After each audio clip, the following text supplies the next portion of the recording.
Hello, my dear friends. How are you? Good morning, good afternoon, good evening. Welcome to the Poetry Reading with Fertile Brains. So we are celebrating. We have just completed 6 years of for today is a special day. We'll be talking about, you know, being with Fertile Brains for 6 long years. So I think you could just have, you know, two poets from each of the poet, and Setaluri Padmavati ma'am would be beginning the show with her poem. I would love to welcome her, Miss Setaluri Padmavati ma'am, to begin the show with her, small prayer. Hi, Dev. Hi, Ganga ma'am, Rachna ma'am, Gargi, Roopali ma'am, Swarna, Martina. Yes. Ganga madam को दर of कर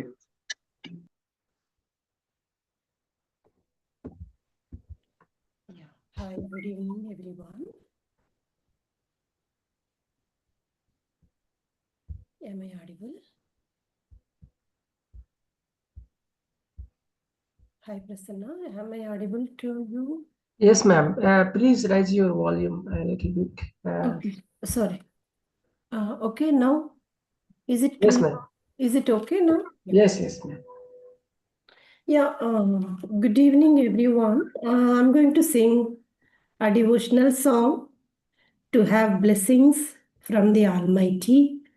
And I wish every one of us, and especially Prasanna and the team members of Fertile Brains, for celebrating anniversary. Yeah, and I'm so happy to be the part of this group.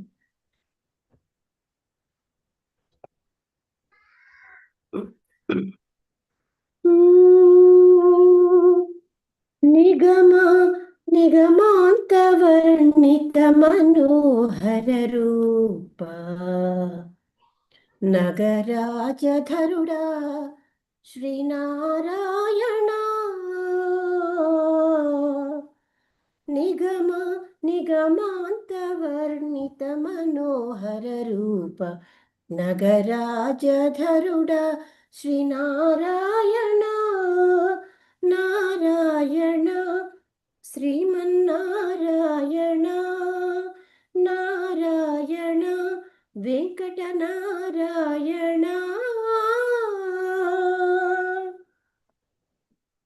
దీపించు వైరాగ్య దివ్య సౌఖ్యం వీయ నోపక గదా నన్ను నొడబరపుచు దీపించు వైరాగ్య దివ్య సౌఖ్యం వీయ నోపక గదా నన్ను నొడబరపుచు పై పై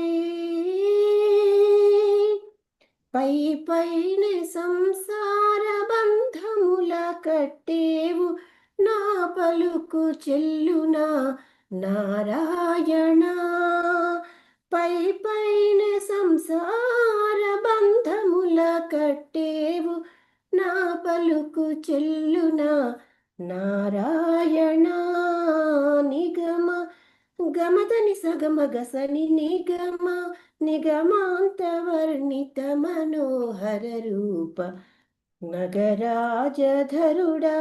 Sri Narayana Narayana Srimannarayana Narayana Lakshminarayana నీసా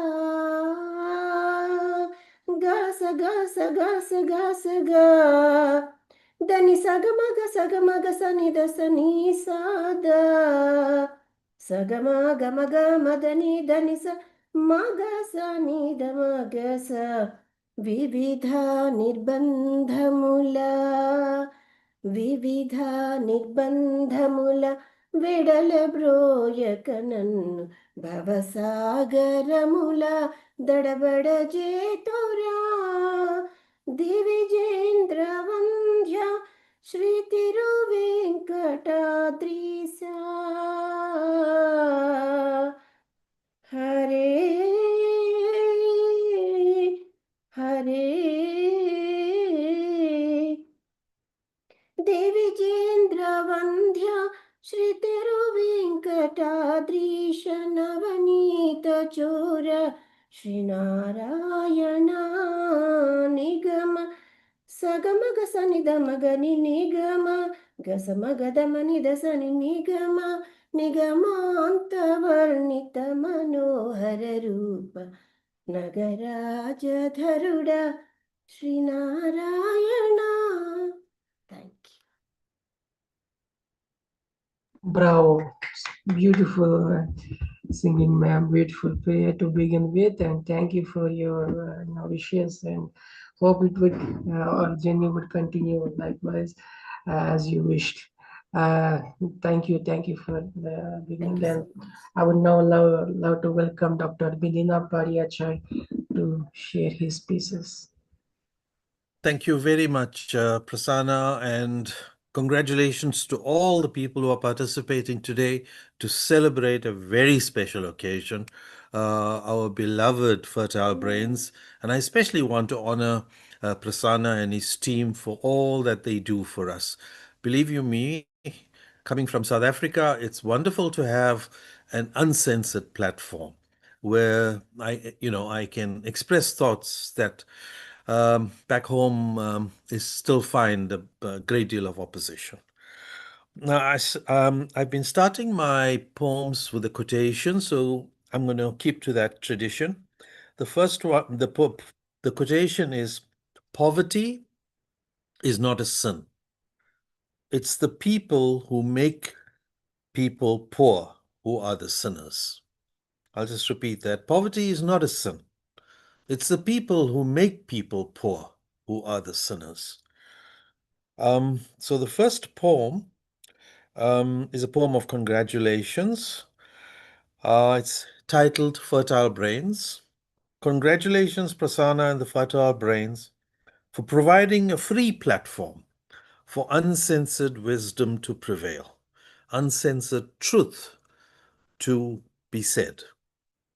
Dear poets, thank you for all that you share, the insights, the beauty, the kindness, the lovely words of illumination that inspire our lives and make us ever grateful for God's blessings on the Fertile Brains and upon all of us.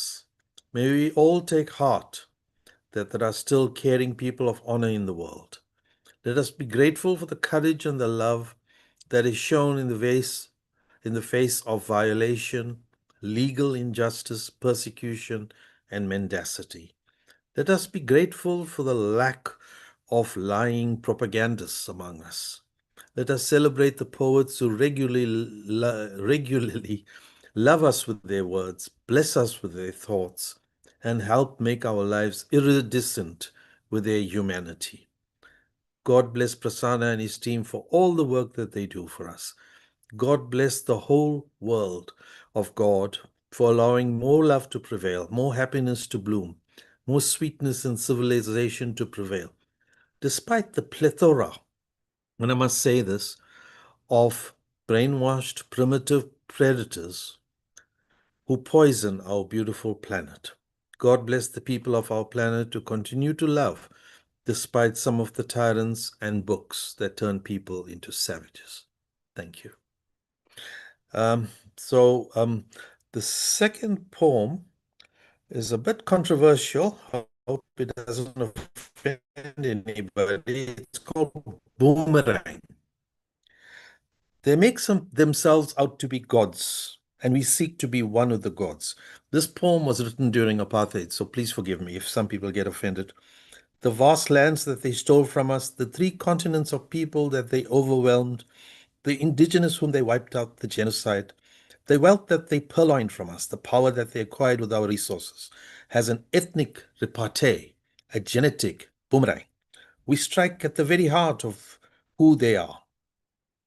The empire builders deconstruct and become mirages of the other, metaphors of negritude, violating the conquered women, merging with melanin, yet penetrated by the ebony phalluses of the conquered. The invaders are invaded. They are transmuted into phantoms of those whom they torment. Sterile, they disappear. They are inundated and submerged by an ebony hurricane of conquest. Delicate genes disappear. The phenotype changes permanently. Conquering, the conquerors are conquered. Thank you. As always, Please give a round of applause, my dear friends. That was Deena Padayachee, and thank you for your good wishes, and thank you for the journey with us. Thank you for the words that you have showered, and one which is very thoughtful and profound. Please welcome Mr. Acharya Manatita Hutchinson, Lantern Carrier.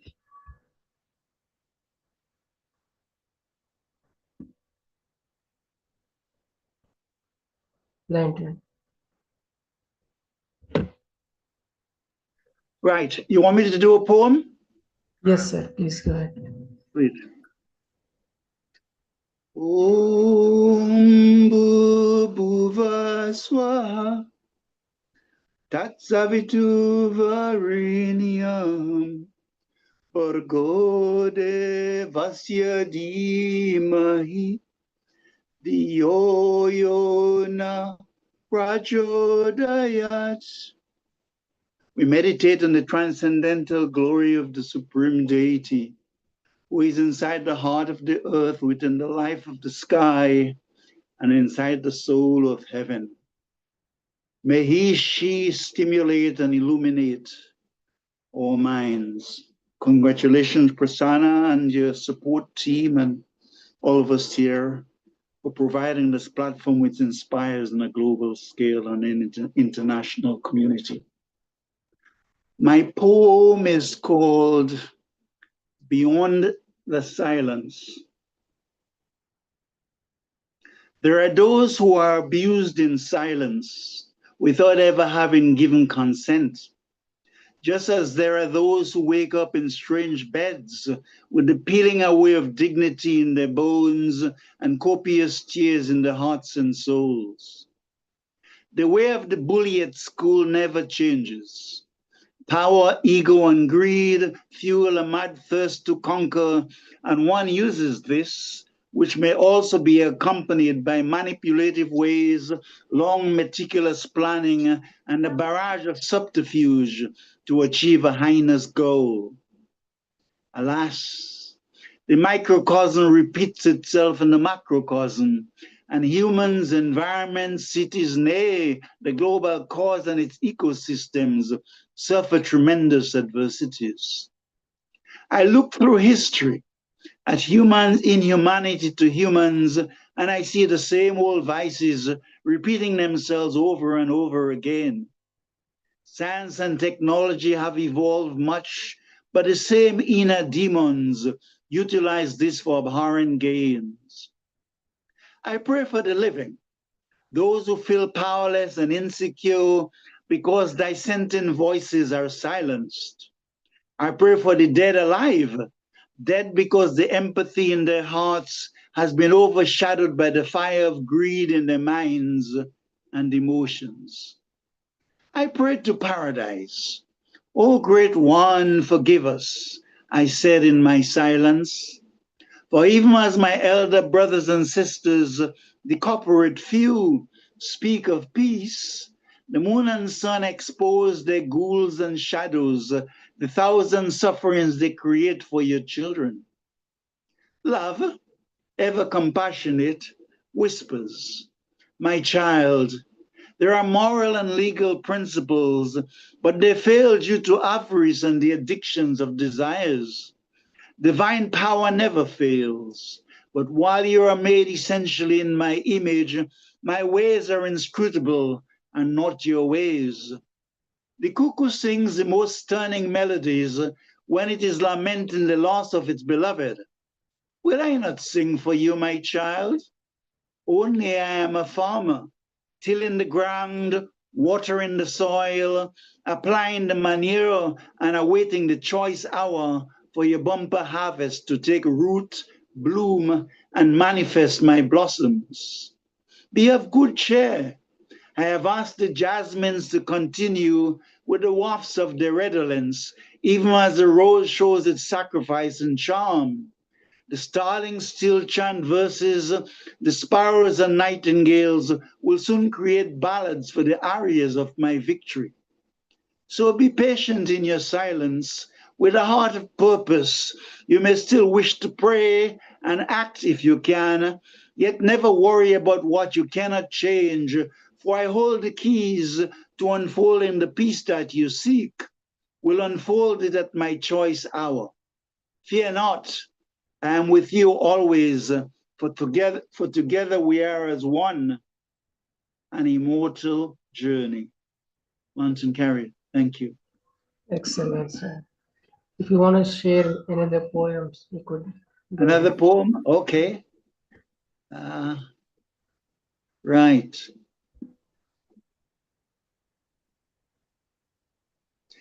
Love.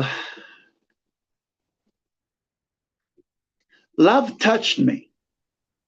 It was so powerful. My breath became suspended. My heart shed blissful tears.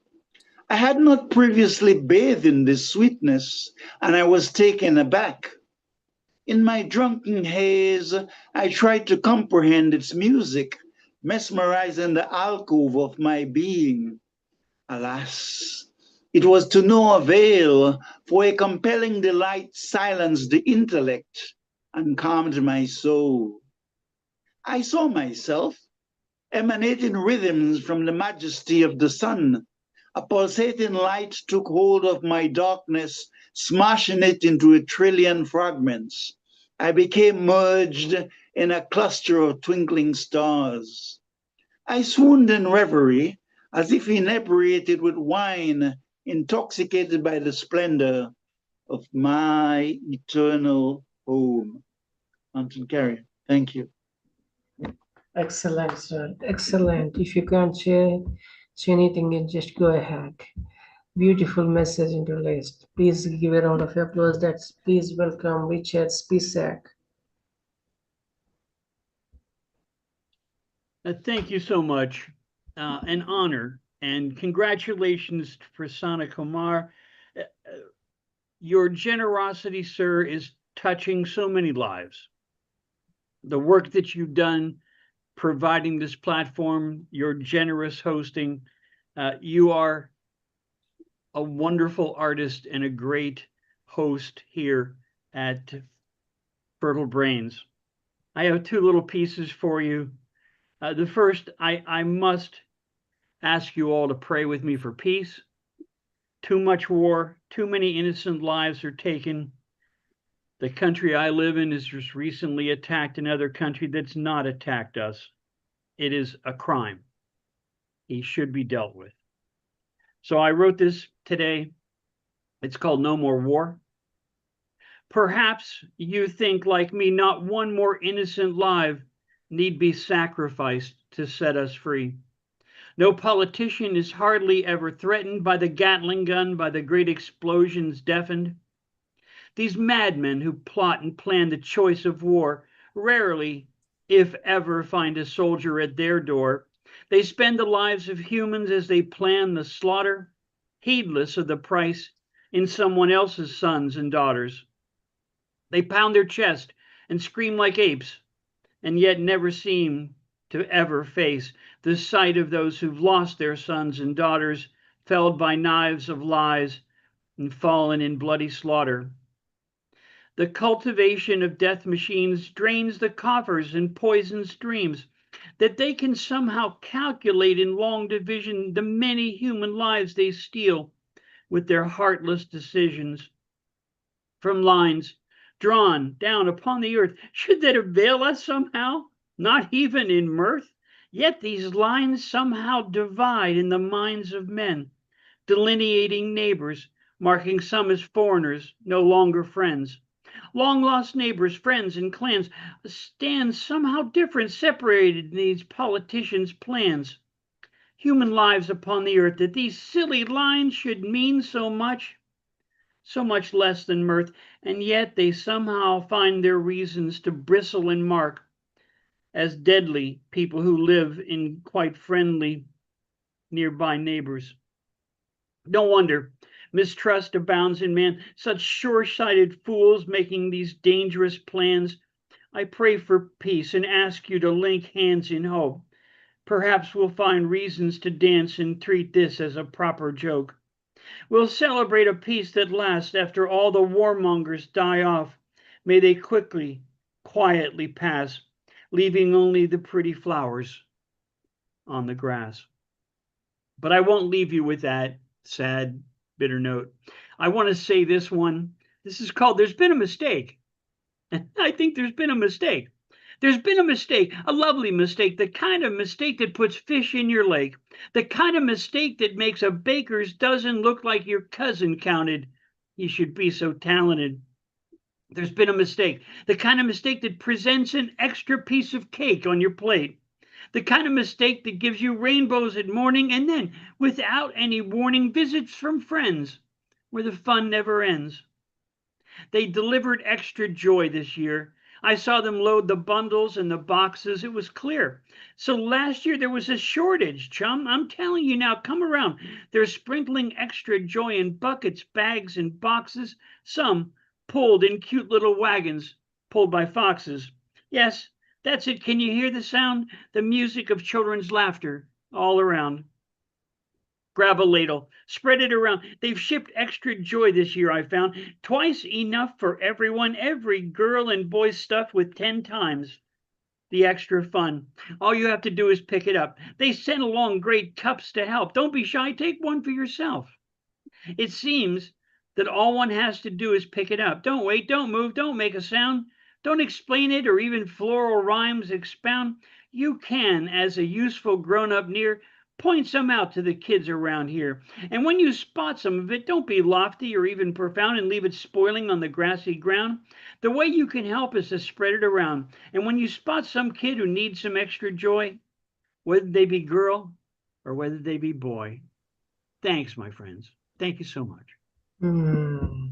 Yes, with his unique style, as always. Richard, so for you, please give a round of applause, my dear friends. What a wonderful utterance. Please welcome Dr. Mr. Devendra KC.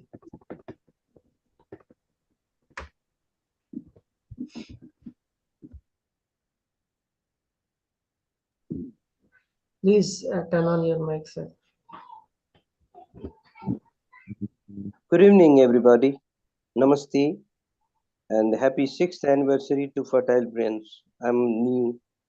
My sincere thanks to K. Kumar Prasanna especially and team for their tireless effort doing this exemplary work. I have a small poem that I have written in 2020. My Dream Girl. In a summer day afternoon, I saw an image. I made my story. The image was beautiful. The story was meaningful, but I was scared whether the image lasts for long, whether the story I imagined people should believe. I was eager to meet the image. I was willing to have wings, but sorry, the image will disappear. The story remains only a story. Oh God, can you make me a bird? I want to fly soon. I want to see the image by near. I want to feel the image for sure. Is it a dream? No. By the time you were smiling on me, there was a wind. The wind disturbed my image. That wind blew my story. That wind pained me inside. Slowly the picture disappeared. You were only inside my heart. It was just imagination. You were smiling inside the patches of cloud. The picture by nature, the imagination by human beings brings this world near. Truly like you, same eyes, same long silky hairs, same lovely smile. You were my dream girl. Can you come to my dream? Like you came inside the cloud patches in my daytime, my dream girl. Thank you. Excellent, sir. Thank you for your words. And if you have another poem, you could share it. And Apparently, no, sir. Thank you. you could read a Nepali poem if you would like to. In Nepali. For this time, because we love peace, peace, peace, peace. The high level poets, Lantern and Richard also spelled about peace. I have many poems about peace in Nepal, but presently I can say that I have written a poem when there was a kind of civil war inside Nepal. That was 10 years dark period for Nepal that made Nepal to go back for about 50 years. So I wrote about Yuta Buddha चाहिन्छ कि I need one Buddha once again.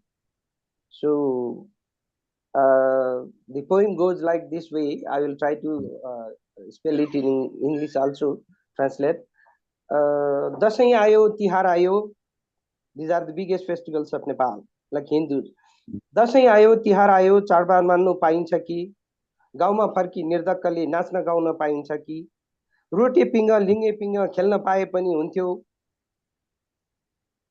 गाउँमा फर्की रम्न पाए पनि हुन्थ्यो चमेली र ठुली कान्छी गाउँमा दुःख पाएका छन् कि मन बिरेर सानी कतै यताउता लाएका छन् कि जमरा र अक्षताले आशिष दिने हजुरबाले हाम्रो बाटो हेर्दा हेर्दै निराशा पो भएका छन् कि सहरमा हेर्दा यता शान्ति कतै देखिँदैन गाउँतिर नि दाजुभाइ आतंकित पो भएका छन् कि गुन्टा बोक्ने भरियाको लस्कर हुन्थ्यो दसैँ आउँदा गुन्टा बोक्ने भरियाको लस्कर हुन्थ्यो दसैँ आउँदा परदेशमा गएका दाजुभाइ परदेशी नै भएका छन् कि मेरै नेपाल मात्र होइन संसार नै अशान्त भयो नेपालमा कति हेर्छौ सन्तानको बिलौना यो नेपाल आमा सुन्दर मुलुक सुन्दर राख्न पाइन्छ कि लौन आमा बिन्ती फेरि अर्को बुद्ध चाहिन्छ कि लौन आमा बिन्ती फेरि एउटा बुद्ध चाहिन्छ कि So I was urging for a Buddha for peace in those days. Same thing is I'm spelling because the time is very, very painful as Richard spelled in his poem. Thank you very much. K. Kumar Prasanna. Thank you, sir. Thank you. Thank you for your love and thank you for sharing your piece in Nepali language as well. Please give a round of applause, my dear friends. Let us come back again to Dr. Miss Padmavati ma'am and ask her to share her poem. Padma,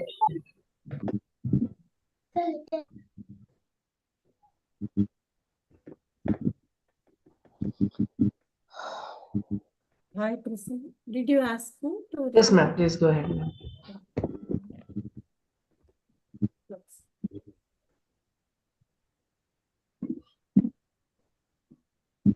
Yeah, the title of my poem is Serenity. It is like conversing with a person who is in the lap of nature.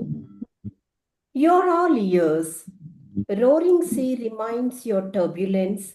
Melodious tides mesmerize you. Murmuring mountains gravitate you. The constant waterfall shows you your ups and downs one by one. Thick woods teach you to stand tall. Swaying branches show the flying time. Calm waters instruct you silence. The lap of nature embraces you. In your gloomy and happy days, you believe what you say. Rivers dry up, leaves dry and fall. Windy weather, storms and thunder, tsunami and global warming resonate with your violence. Reasoning the reason in you, you're all ears. Beauty lies in the eyes of a beholder. I know you crossed the seas and valleys. You have seen the wondrous world. The azure sky speaks your broadened mind. Every inch of land shields you ever. Serenity is all yours, dear. Serenity is all yours, dear. Thank you. Serenity, please present one more poem, ma'am. Yeah. Thank you. Can I go with the Telugu one? Yes, ma'am. Please. Yeah, okay. Yeah, give me one moment, please.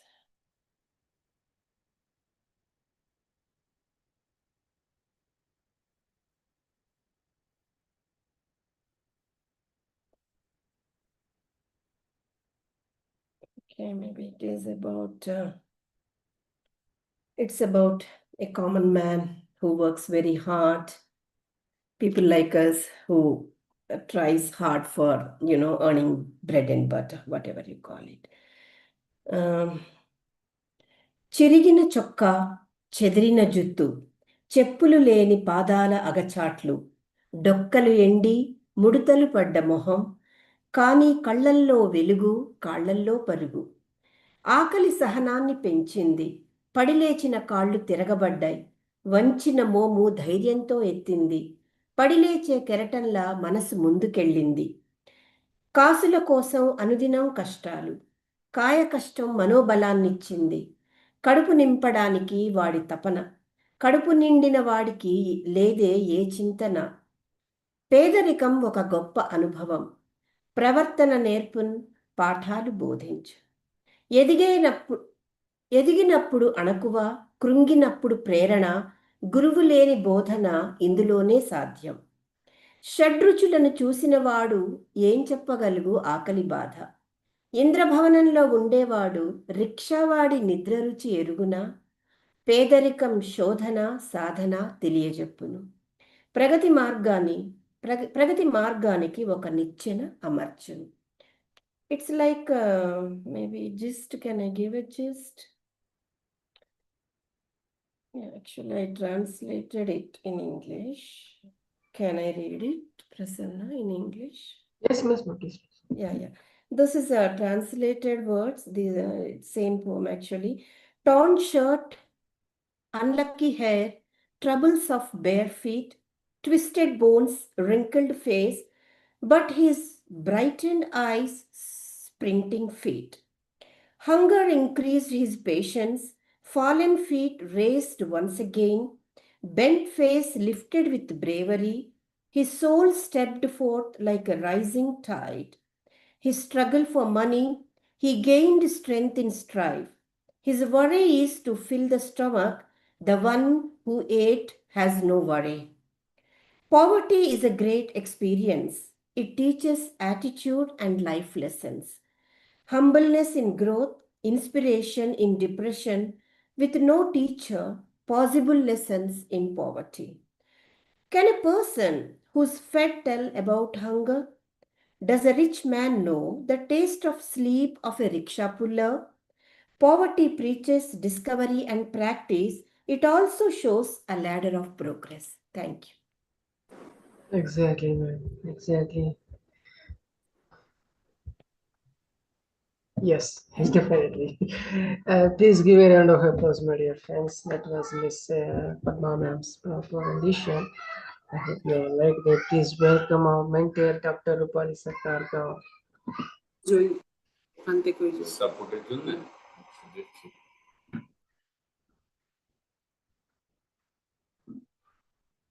Ma'am, Dr. Roopali Sircar Gaur.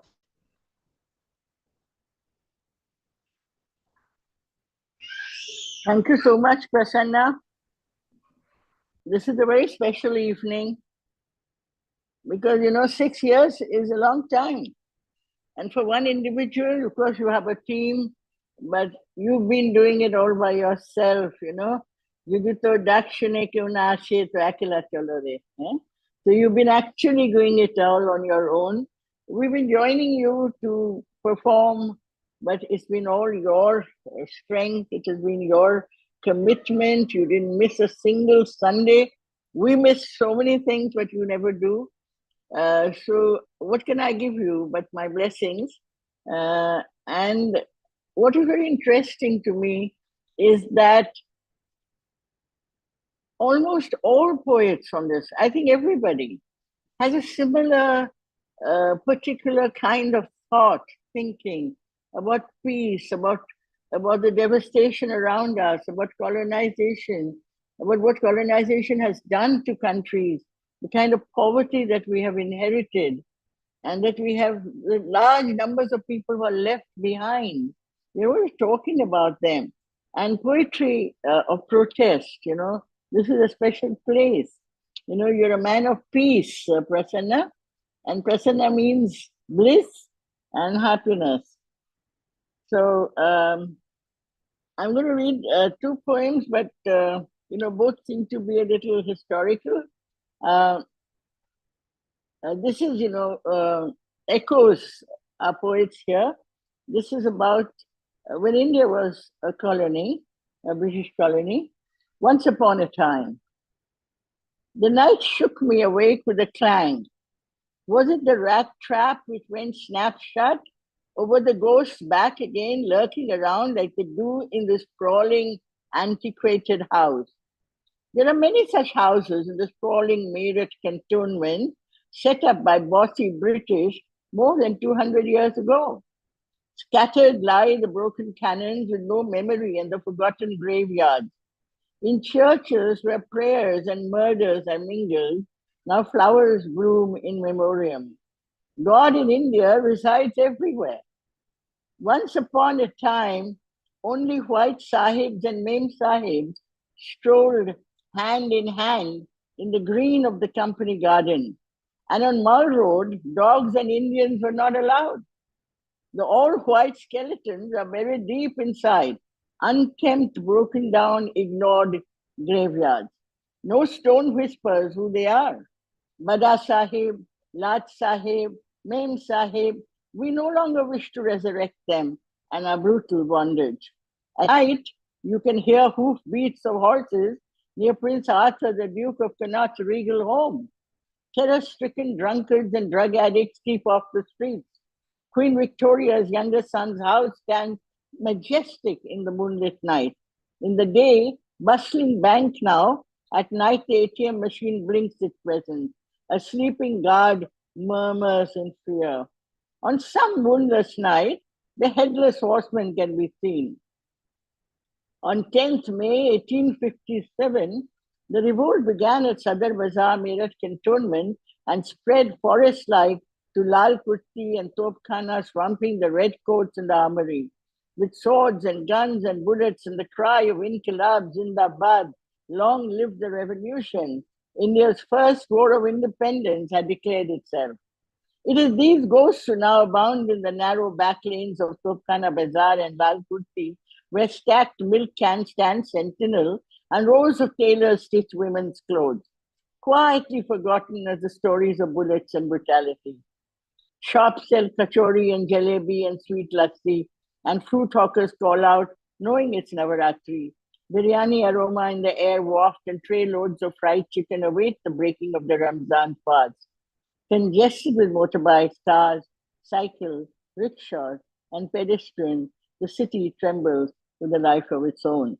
So this is what our cities in a colonized country is like.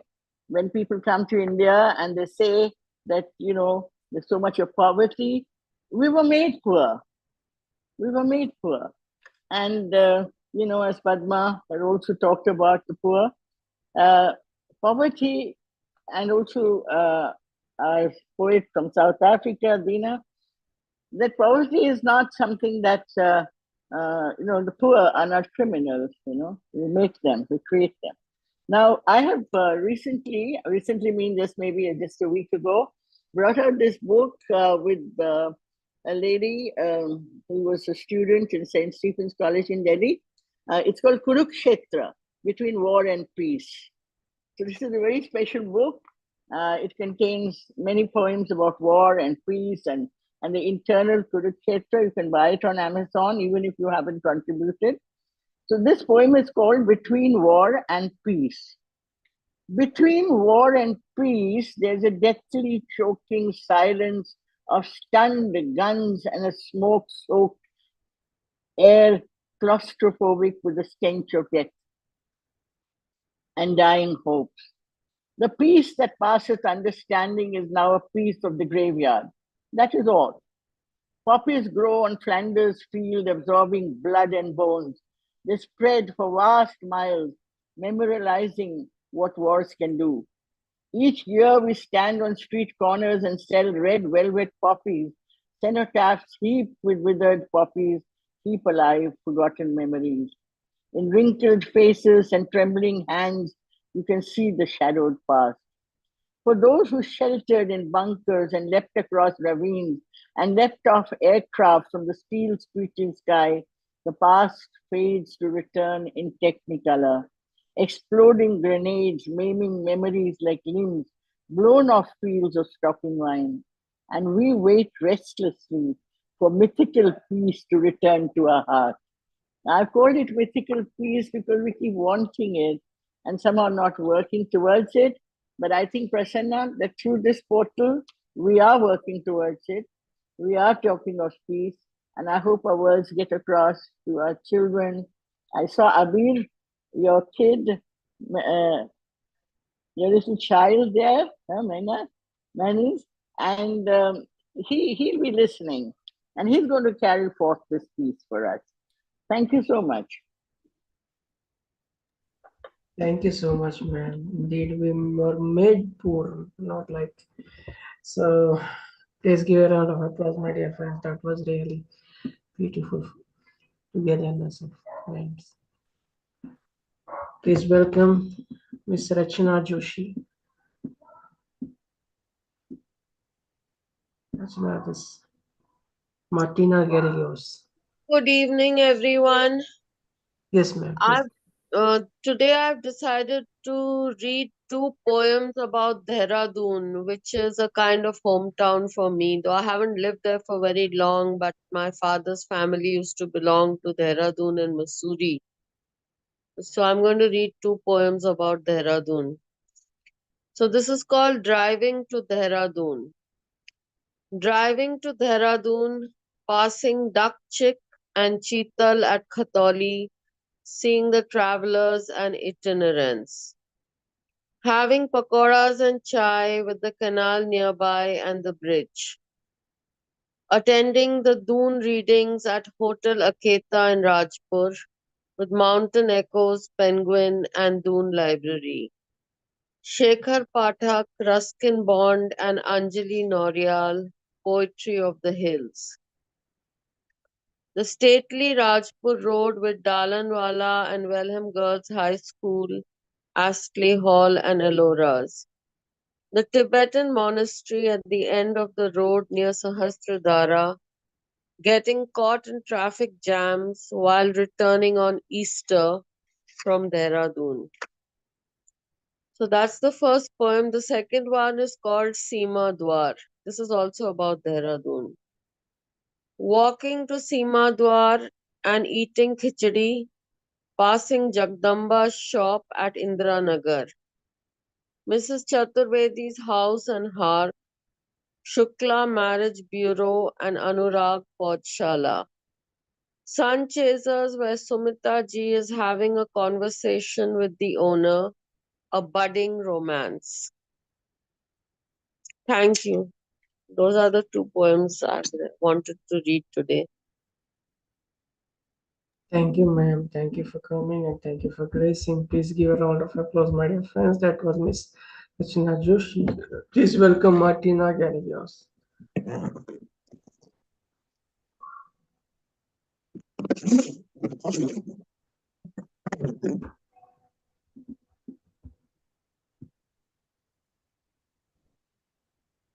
Is it me?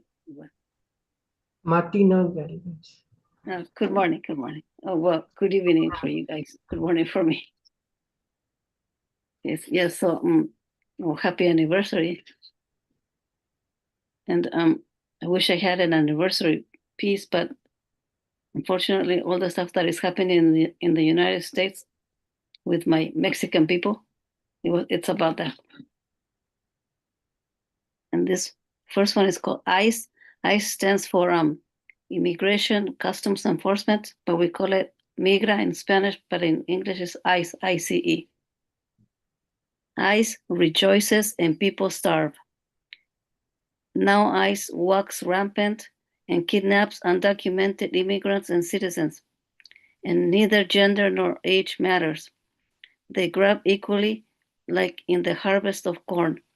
And speaking of harvest of corn, there are already many abandoned crops due to lack of labor, and there is not a single white person in line to replace deported workers, much less one who wants to work for minimum wage and forget about working in freezing cold, windy or hot weather. And no one pulls out a root because they fear their nails will be soiled by the earth. If they ever looked at the hands of immigrants, perhaps their hearts would soften, but that muscle seems to be harder than a rock. ICE kidnaps mercilessly and points their guns at their victims and threatens to shoot them. But the heroes who emerge from these events are not afraid of weapons and continue to defend their fellow citizens. For ICE, no rights are important, and they hide their hostages and isolate them from their families. While ICE sleeps peacefully in luxury hotels and motels, and while many citizens suffer from hunger and the elements in the streets, because in the land of plenty, where abounds are war veterans, the homeless, and young people abandoned by society. That's one. Thank you, Martina. Another poem? Yes. This one is called Playground. In the playground, they built dreams that sprang from innocence. Everything was peace and joy. They played under the sun and sang to the moon. Nature was their tent that provided everything for them. Butterflies to chase, birds to listen to their songs, ladybugs to watch, kittens to pat, and flowers to smell. Beautiful, endless dreams they seemed to enjoy, until one day a tyrant came and sent their dreams a-flying. Now everything is a nightmare that seems to have no end, but I know that one day all the children will triumph, because soon they will grow up and the streets they will take over. Their voices will thunder across the country, and they will overthrow injustices and hatred. Soon everything will be their beautiful playground again, and their dreams will be as beautiful as they were years ago. May God guide them on the right path and not allow them to falter, because they deserve to be strong, to continue the battle until they are totally free and can realize their dreams. Thank you. Thank you. Martina, please give a round of applause, my dear friends. That was Martina Gallegos. Please welcome Miss Jayashree Joshi.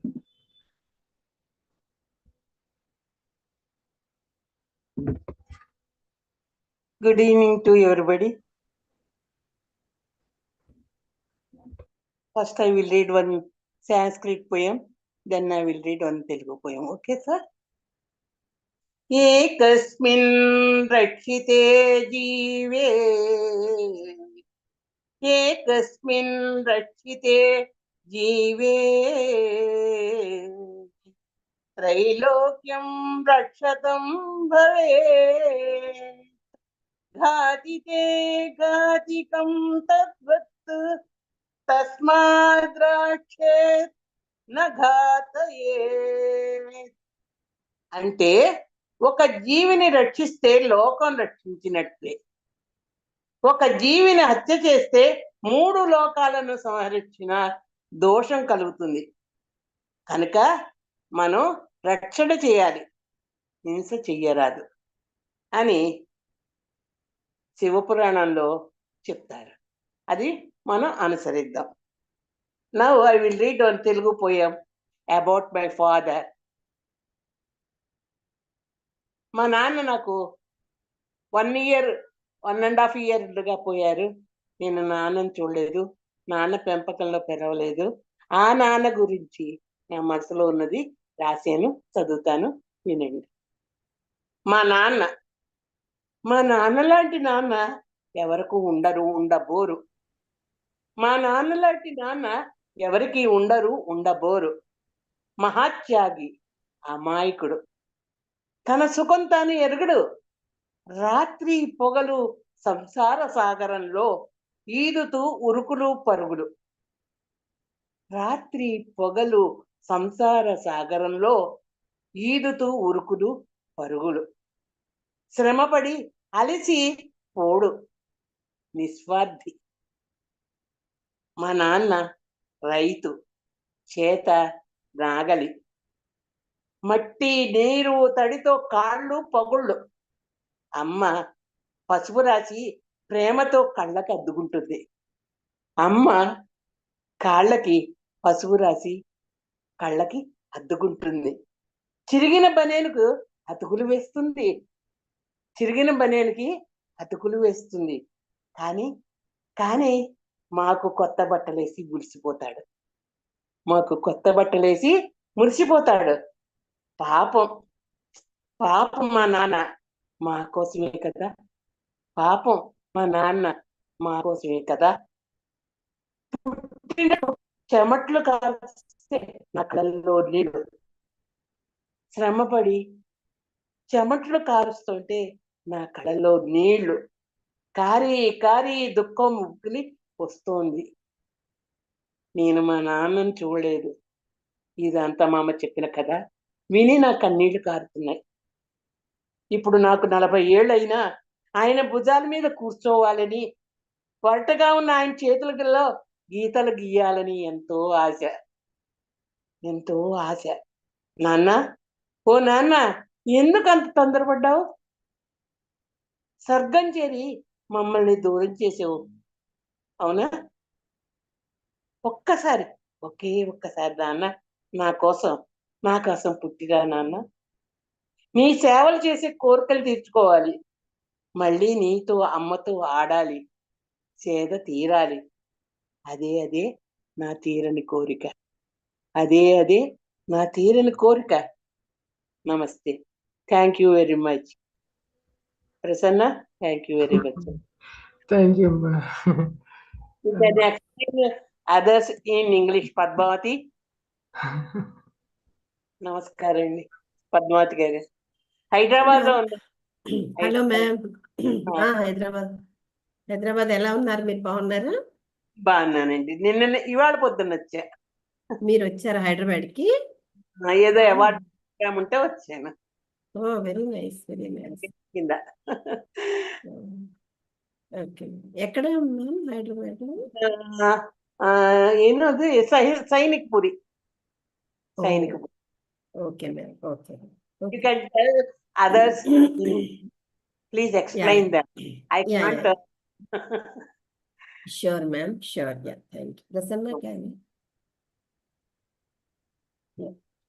Actually, Prabha ma'am recited one shloka that is from a holy book that is called Shiva Purana.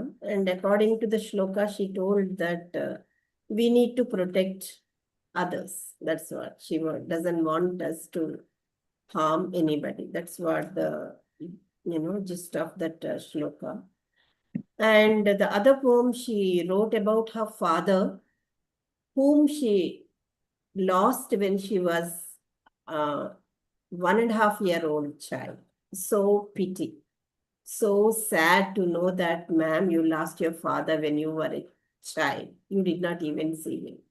So she was so sad, and she, spoke about, she wrote about her father. Her father was a selfless person, and he sacrificed so much, and he worked so hard to just see smile on his children's faces. He was working very hard, but he used to buy everything what the children needed. And even his mother was very loving and to help. Her mother also used to help her father in every step. That is what she told. Yeah, and she says that her father is a very great person. For every daughter, father is a hero. In the same way, she just explained. Am I correct, ma'am? Yes, ma'am. You are correct. Thank you, ma'am. Excellent, ma'am. Excellent. Thank you very much. Thank you, ma'am. Please give a round of applause, my dear friend. Thank you, Padma ma'am, and thank you, Prabha ma'am. Please welcome Swarna. Swarna. Good morning, everyone.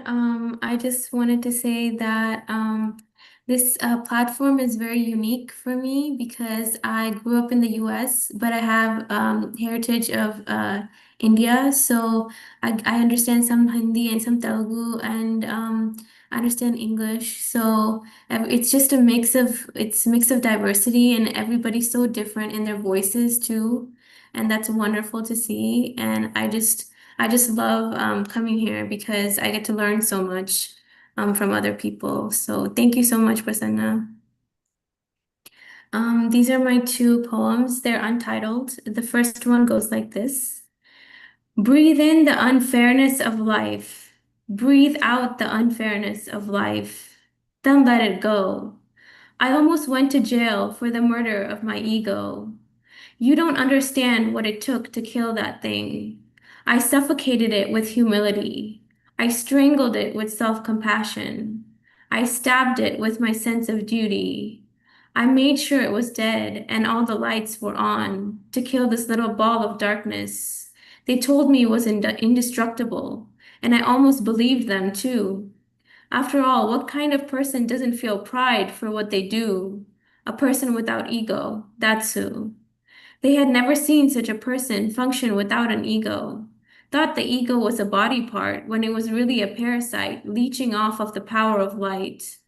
I'm just a simple girl who doesn't give a blink what people think. If they've never seen an egoless freak, I'll give them one if that's what they seek. I'll kill my negativities, find my center of peace as often as it takes. Watch my thoughts, stay awake, stay vigilant, whatever it takes. Because the truth is, I am a dream come true for my inner self. I can create paradise within myself, a heaven of love and happiness, where light has triumphed over the darkness of evil and all is well. Thank you all. That was my first one. My second one goes like this. Your words sting like a bee, but your love pours into me like honey. It nourishes me like milk meant for a newborn, but it breaks open my skin like a rose thorn. And as I watch it bleed onto my hand, I am reminded of promises made by the heart, broken by the happenings of life, demanding to be fulfilled like a need, but finding nowhere to be planted like a seed.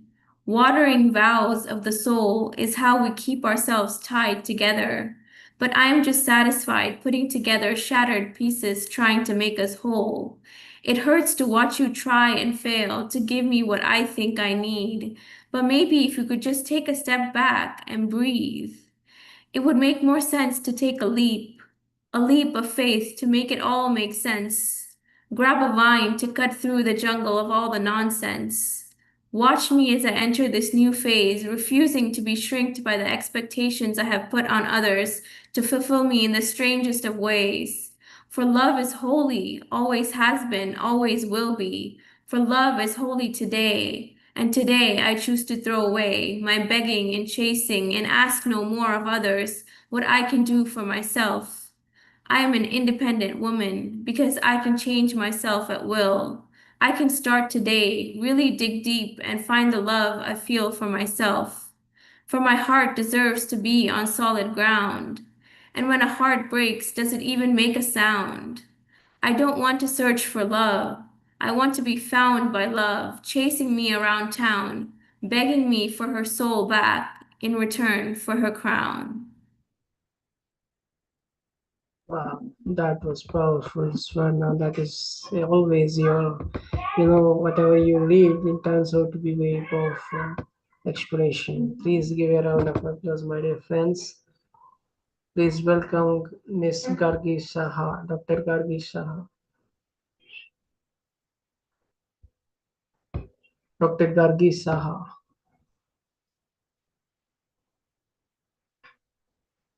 Please. Yes, sir. Congratulations, sir, on completing 6 years. You're doing a very noble job of uniting poets all over the world. Thank you so much, sir. I'm going to read 2 poems today. My first poem is entitled Eternal Nature. The sun will shine between the mountains every day. Stars will glitter every night. Flowers will blossom every spring. The birds will migrate by the colorful spotted wings. It'll rain in the monsoons, sunny, scorching the noons. It'll perform its rites, eternally without any frights.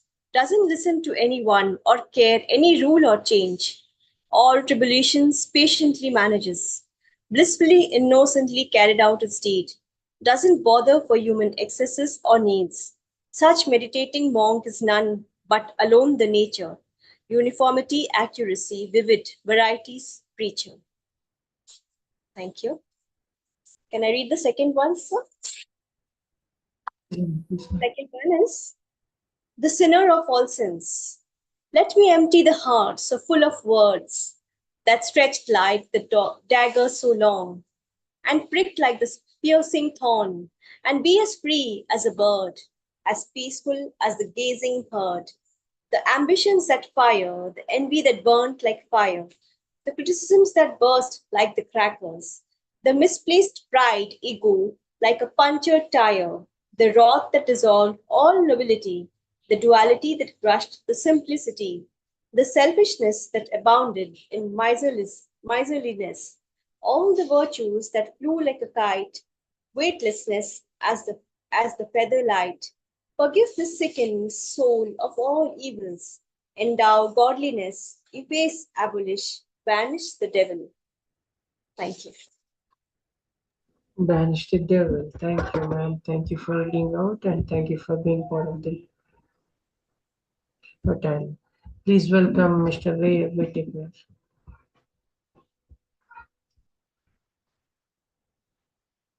Ray.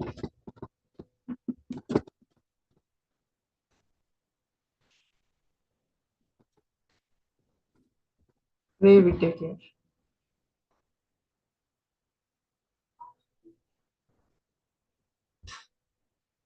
Let's see, Ray. Ray, please turn on your mic. Okay, please welcome Miss Tulika Niyogi.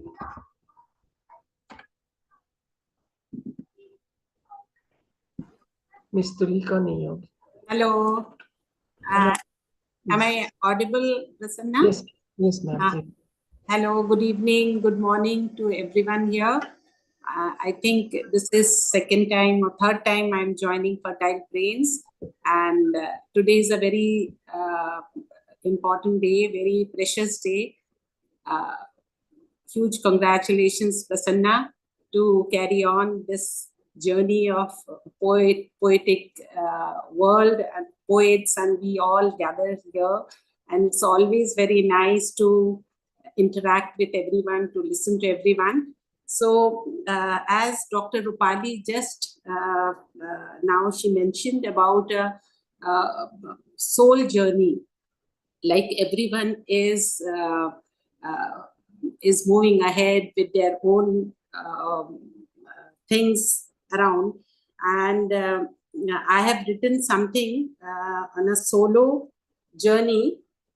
So I'm going through this poem, and after this I'll sing few lines of Rabindranath Tagore's one very nice Rabindra Sangeet, that is Akla Cholore. Just now she mentioned, so I thought that would be wonderful today. Akla Cholore, that would be my second presentation. So first one is on a solo trip journey. So trip solo was his hidden desire. He couldn't control his quest to discover the new before he retired.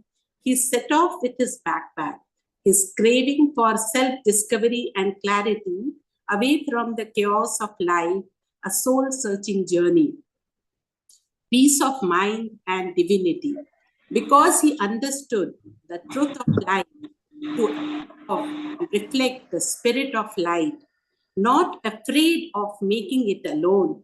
Slowly, with deeper breaths, he kept climbing the mountain unknown. It was all scenic and picturesque, peaceful and quiet. His face was wet, completely with mist and sweat. He aimed for the last boulders atop, pushing himself steadily to balance on the rock. He looked ahead in awe to witness the splendid, Breathtaking beauty made him stand still, to grasp the tranquility of green, snow-cladded ranges serene. He paused to admire the sky crimson, with splash of variable colors of heaven. Mountain birds swooped lower here and there. He relished the bubbling rhythm of waterfalls near. The loneliness was addictive. Once in a while, he realized so much solace was there at that height. Sometimes it's divine to embrace the cascading nature. How alluring being alone can be, he discovered. So, this is the poem, and the song. This is a Bengali song written by Nobel laureate Rabindranath Tagore, and the lines, I am giving the English translation. If they pay no heed to your call, walk on your own, walk alone, walk alone, walk alone. If none speaks, O wretched one, if all turn their face away and cover in silence, then open out your heart, dear one, speak out your mind, voice alone. So the song is like this.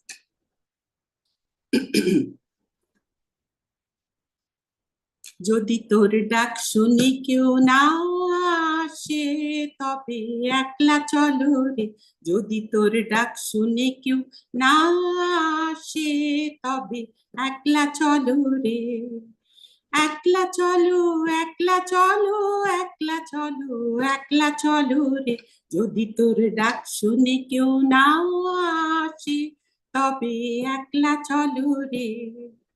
যদি কেউ কথা না কয়, ওরে ওরে ও অভাগা, কেউ কথা না কয়, যদি সবাই থাকে মুখ ফেরায়, সবাই করে ভয়, তবে পরাণ খুলে তুই মুখ ফুটে তোর মনের কথা একলা বলো রে, যদি তোর ডাক শুনে কেউ না আসে তবে একলা চলো রে।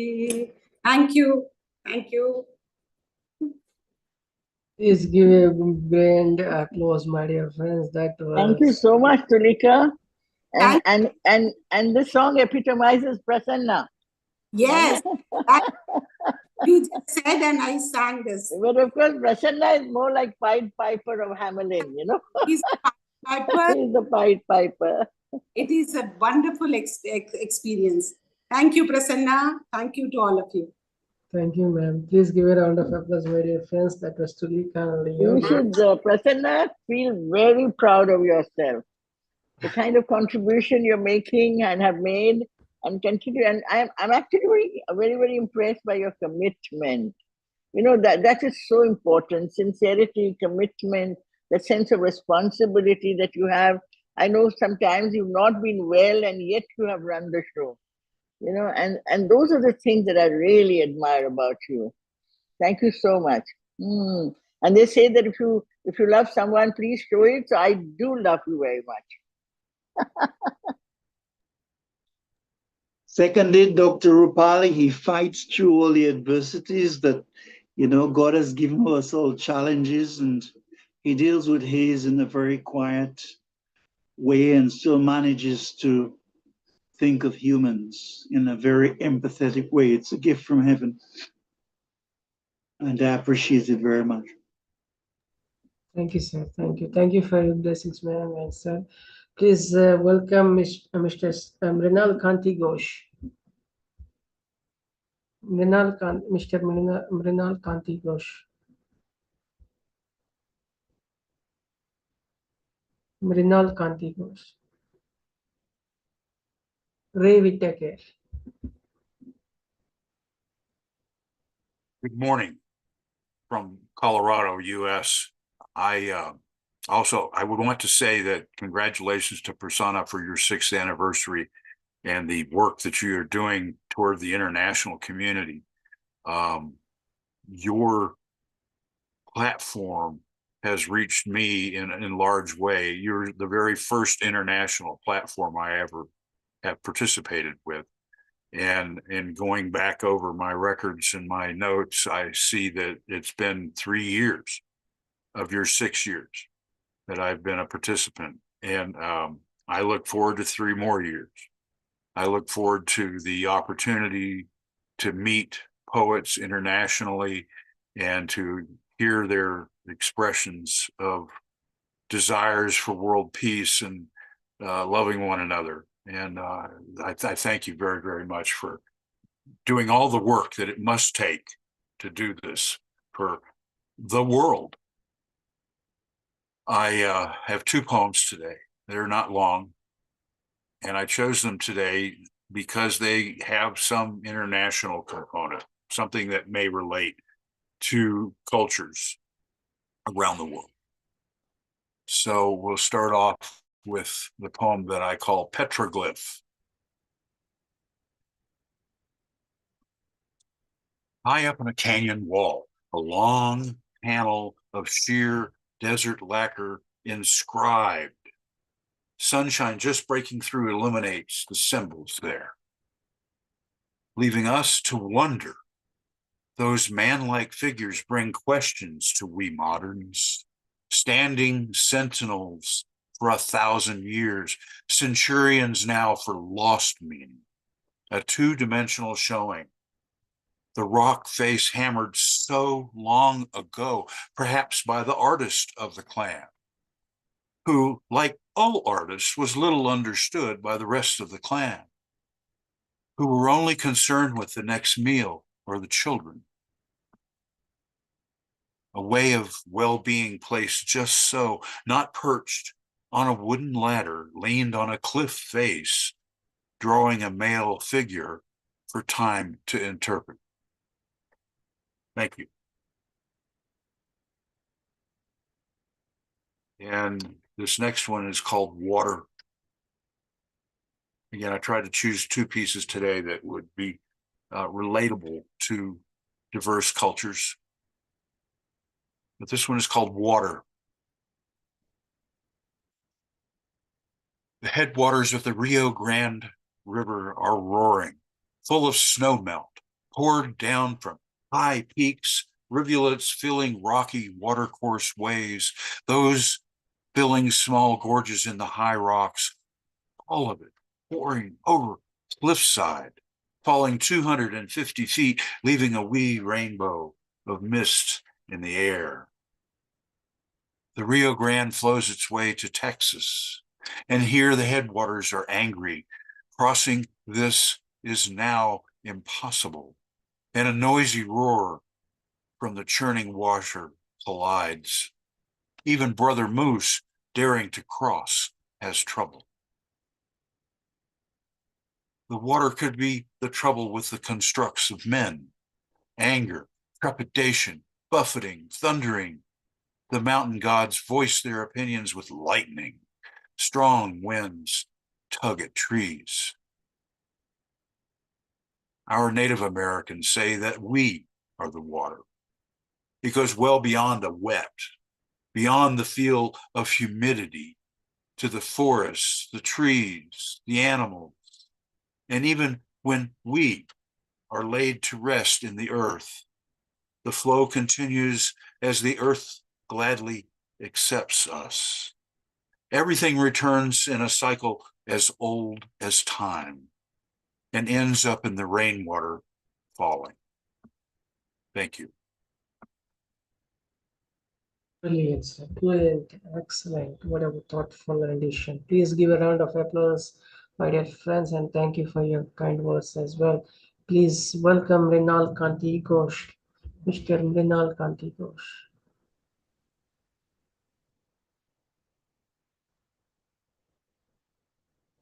Please unmute your mic, sir. Night.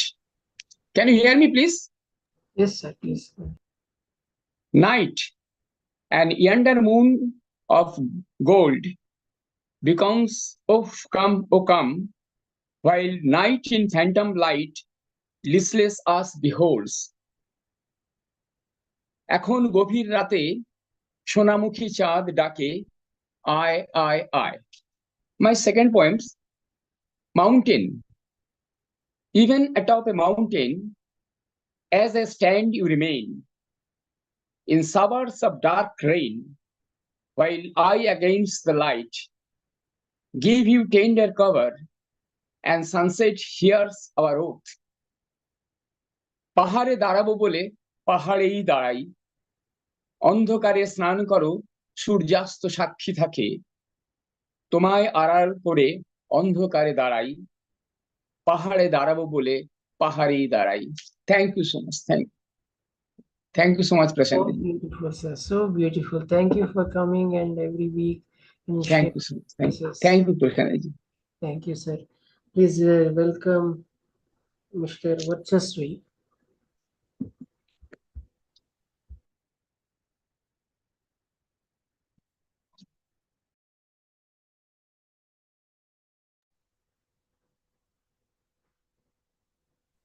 Hello. Hope I'm audible. Yes, sir. Please go ahead. Yeah. First of all, good morning, good evening, and good day to all my distinguished poets and poetesses. This evening, I'm so delighted in having joining second time on the series, and at the same time, fully delighted with the checkered poems actually that came across so far in the last 1 hour. I'm very excited to listen to that. And as a spectator, I just wanted to participate today, but somehow I picked up one pickly poem, altogether different from the genres we have read. Before that, I wanted to congratulate this Fertile Brains platform for achieving this 6 year successfully, and congratulate Prasanna ji also for today. Was very happily been personalized with this Judito Dak Shunakev Na Shotebe Aklachalore. Exactly suitable to the personification of the Mr. Prasanna Kumar. And today, coming to my poem, this is totally a different genre with culinarily related, and you may say that kitchenry, something like that. And it's a seasonal poet. And I guess you might have already guessed about the theme. I start reading this. Come the season of summer, mango grows hum in a soft murmur. Come the season of summer, mango grows hum in a soft murmur. Tangy raw mangoes spark wild yearnings. Their piquant pickles ignite blissful cravings to savor their vibrant, zesty juices. Fragrance and flavors in tart green slices. Mango sellers calls fill markets today, and with sickle and skill, they slice in summer's blaze. Oh, the chuckles at mere thought of pickles bite. Mouths and minds drool with each savory delight. We would dash to village stores, hearts alight, for the finest spices, radiant bright. Singing Peter Pepper, picked a peck of pickled pepper, a tongue-twisting capper, our childhood's fervor. We would choose each ingredient with giggles and cheer. Young and old join in revelry clear. Searing powder of sun-dried chilies, vivid turmeric with sensory kiss.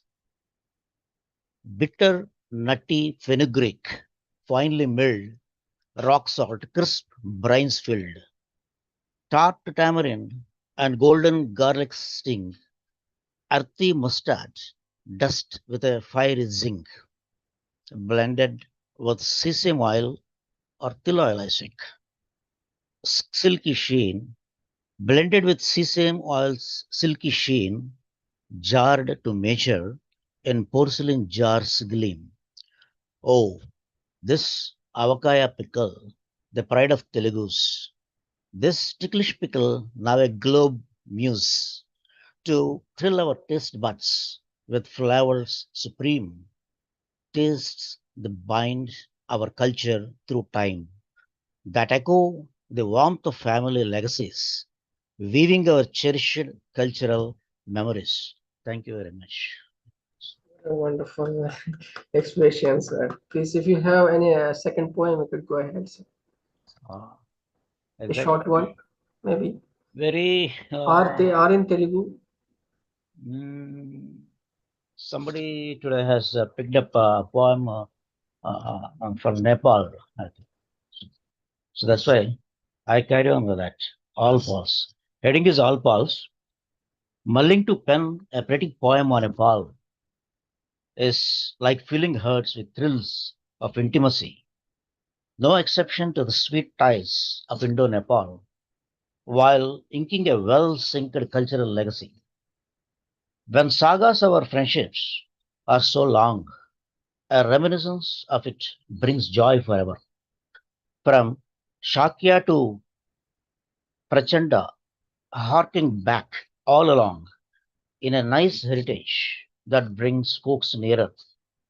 Troubled ripples may crop up in a serene pond by a pelt of guileful stone from a shore bellicose. Yet, warmful treaties keep us in a strong bond, and a healthy tete-a-tete brings peace we choose. This is in the form of the sonnet. I have presented this. So that's it. That's all for this today. Excellent, sir. Excellent. Please give a round of applause, my dear friends. That was Vachasvi. The name itself speaks of his. So, to kindly welcome Shyamaprasad, Mr. Shyamaprasad Patnaik.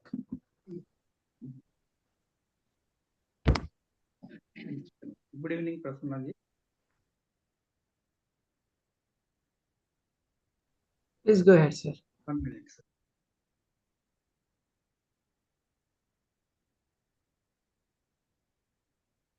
First of all, I wish a happy and a wonderful 6th anniversary to the Fertile Brains, and my best wishes to renowned poet and organizer Kumar Prasanna and the entire team of Fertile Brains to carry on the literary banner all through the years. I am lucky to participate in poetic meets since last 3 years. So I am really grateful to this platform. Today, I am going to recite 2 poems, one in English and another in my mother tongue, Odia. The first poem which I am going to recite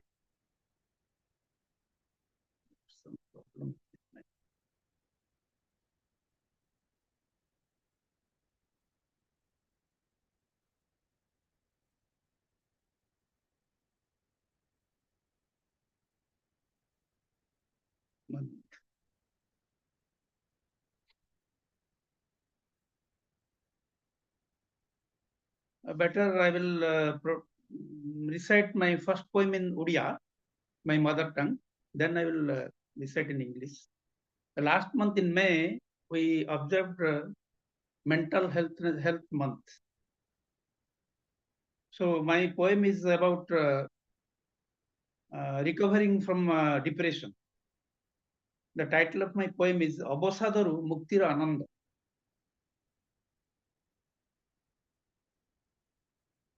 The poem goes like this. ମୁଁ ଦୁଃଖର ଶୃଙ୍ଖଳ ଏକାକିତ୍ୱର ଦୁଃସ୍ୱପ୍ନ ପ୍ରିୟ ପରିଜନଙ୍କ ଦ୍ୱାରା ସମ୍ପୂର୍ଣ୍ଣ ଅବହେଳିତ ହୋଇଯିବାର ସ୍ୱପ୍ନରେ ନିମଗ୍ନ ରହୁଥିଲି। ଏସବୁକୁ ପ୍ରକୃତ ଘଟଣା ବୋଲି ଭାବୁଥିଲି, କିନ୍ତୁ ଏହା କେବଳ ମୋର ଭ୍ରାନ୍ତ ମାନସିକ ଧାରଣା ଥିଲା।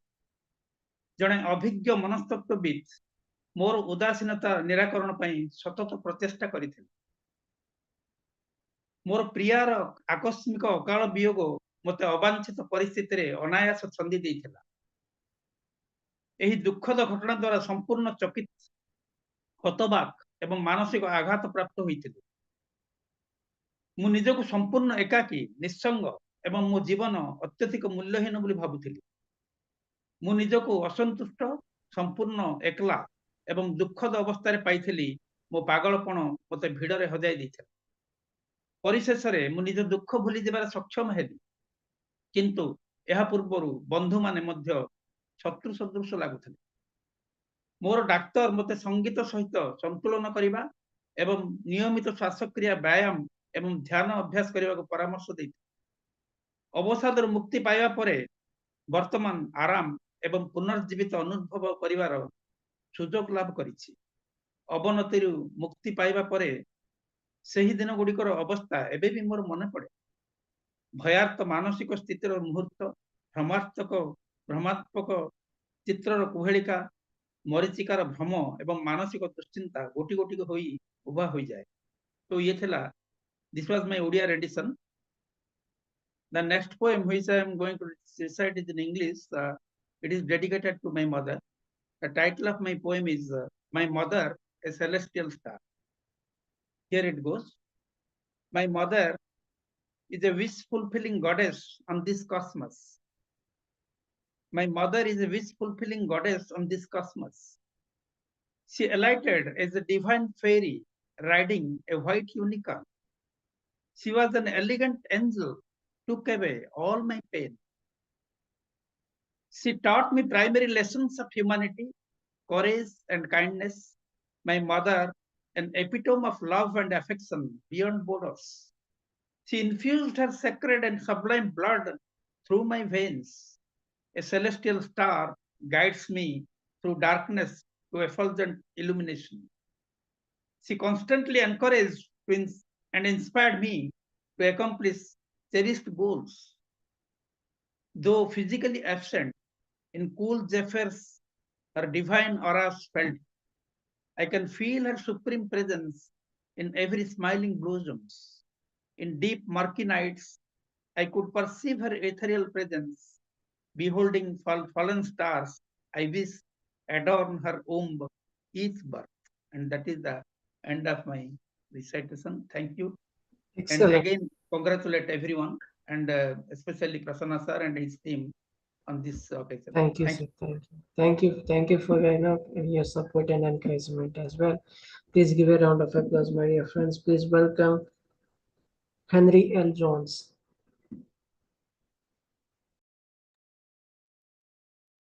Happy anniversary, Prasanna. Thank you for your 6 years of dedication and bringing people together, providing this forum. It's very important as we traverse this journey of poetry. Okay, I want to tell you all a little story. I'm not going to be long-winded because I know, not believe, I know that certain people come into your life for a reason. And I lived in Chicago with my family for a while. So let me back up first. In college, I grew up in Detroit, a lot of cultures, Black, Arab, white, Hispanic, and I never knew someone from India. It was only in college that I had a professor, Dr. Guna, in botany class studying plants. And I remember we were talking about race, and Dr. Guna was my complexion.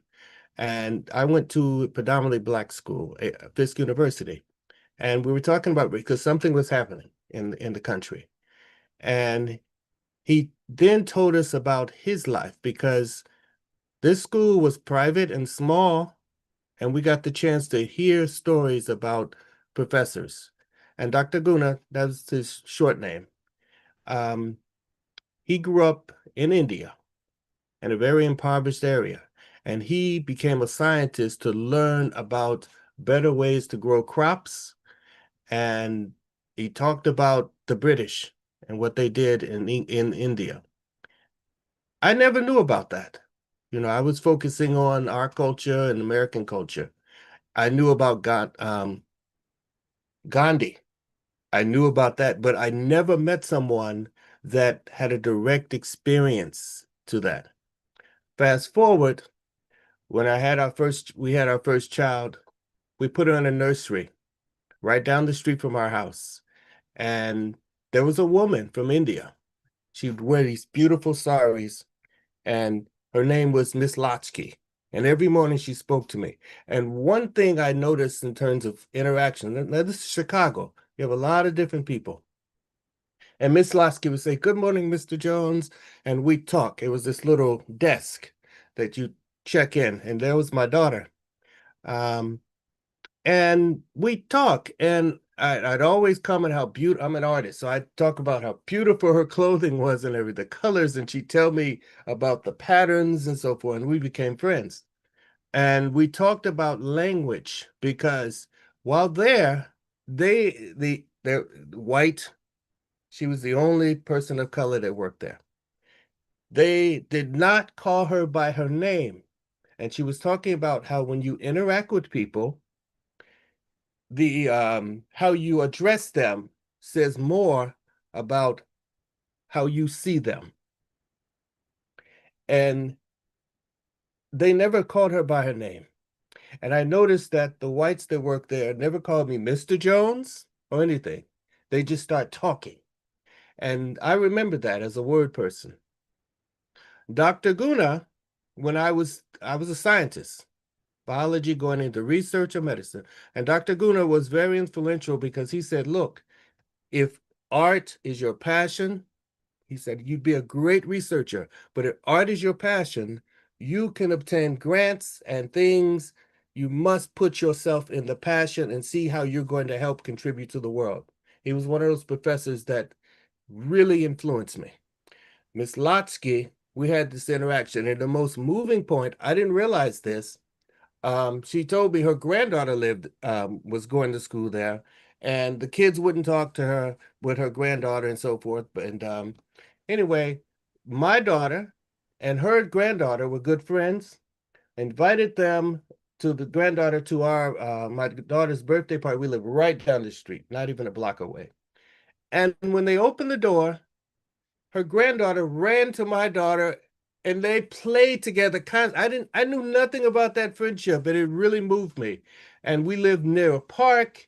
And after, I think there were four kids that showed up for the party. You know, she was very young, didn't have a lot of friends. And so we took them to the park and everything, and they played so much.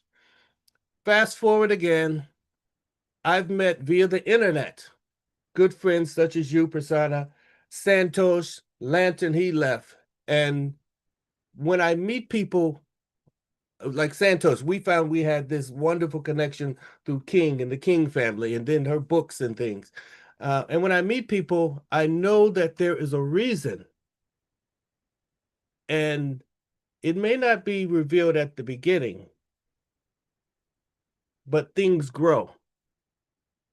And I've talked to Santosh about coming to India because after talking with Dr. Guna, that was something that I did because I still love plants. I'm a nature person. I was the only student that used to bring magnolia trees, pieces of plant into class because it was a class about studying plants. And I would draw them and all. He knew I loved art, but that's how I learned. And you stay connected. And when you are connected, things become deeper. And I love you, Prasanna, Santos, Lantern, he left.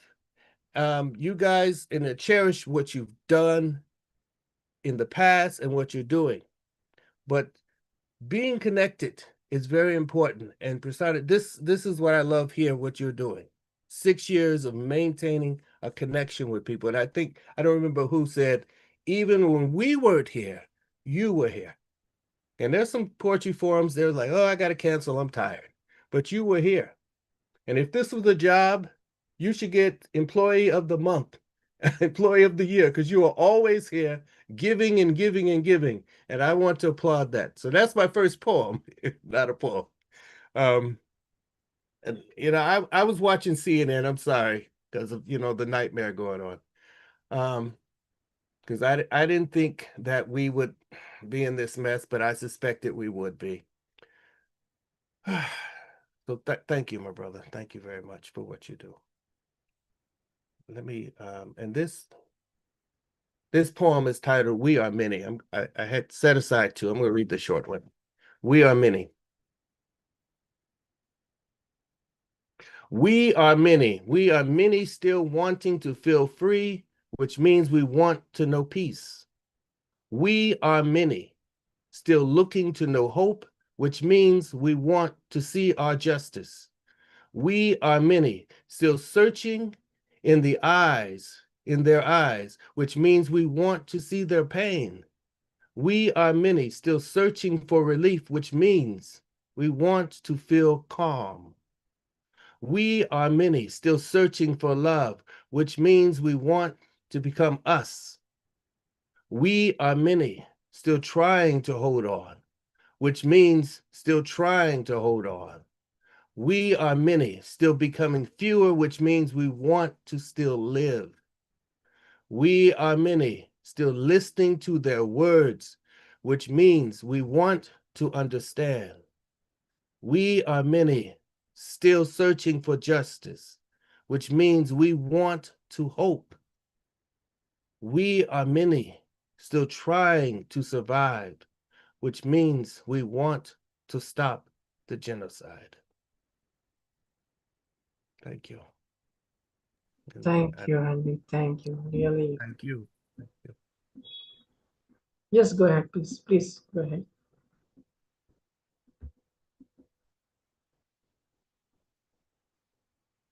Go ahead, Henry. You're saying something.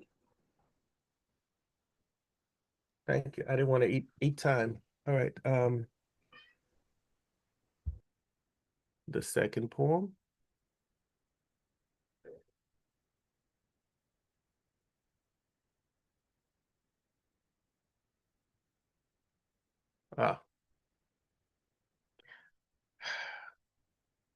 Okay, I'm going to read this one because I have to scan too much on this file. It is titled When, and it was published in a publication that spoke of Santosh, my friend Santosh, and called Situ, and I think it was a couple of years ago.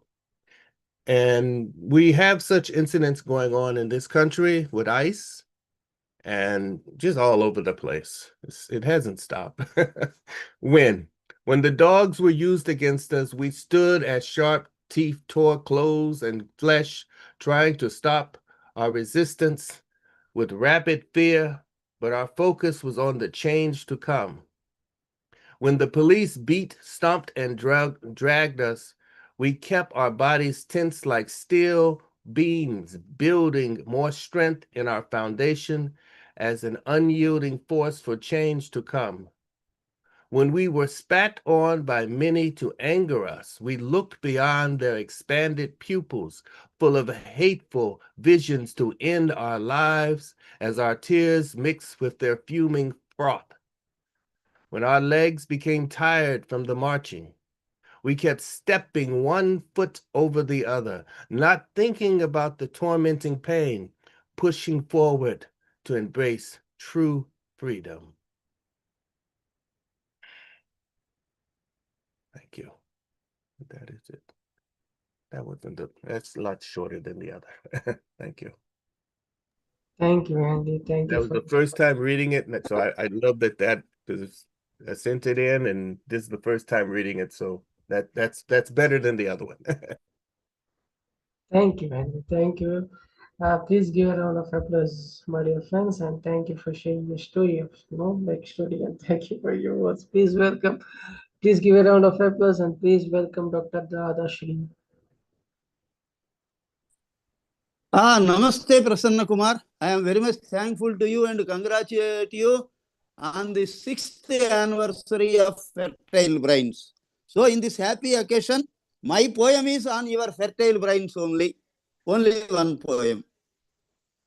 ధీరుని ఘనుని Prasanna కుమారుని సంకల్పమెల్ల మహితోన్నతమై దారులు క్రొత్తగా తెరువగా తీరగు ఫర్టైలు brain దివ్యం అయ్యన్ ఆరవ వత్సర వేడుకలారంభంబైన వేళ ఆనందముతో మారుని తండ్రి ప్రసన్న కుమారుని దీవించి యొసగు మానిత యశము ఖండముల నుండి కవితాఖండల సూతులును వచ్చి కమనీయముగా నిండు గదండిగా అండగా ఉండెడి రచన ఉల్లమ్మూగెన్ కవయిత్రులు చిత్కవులును ప్రవచించడి భావములను రసరమ్యములౌ స్తవనీయాదేశములుగా వివరించడు మా Prasanna వెలుగుత ఖ్యాతిన్.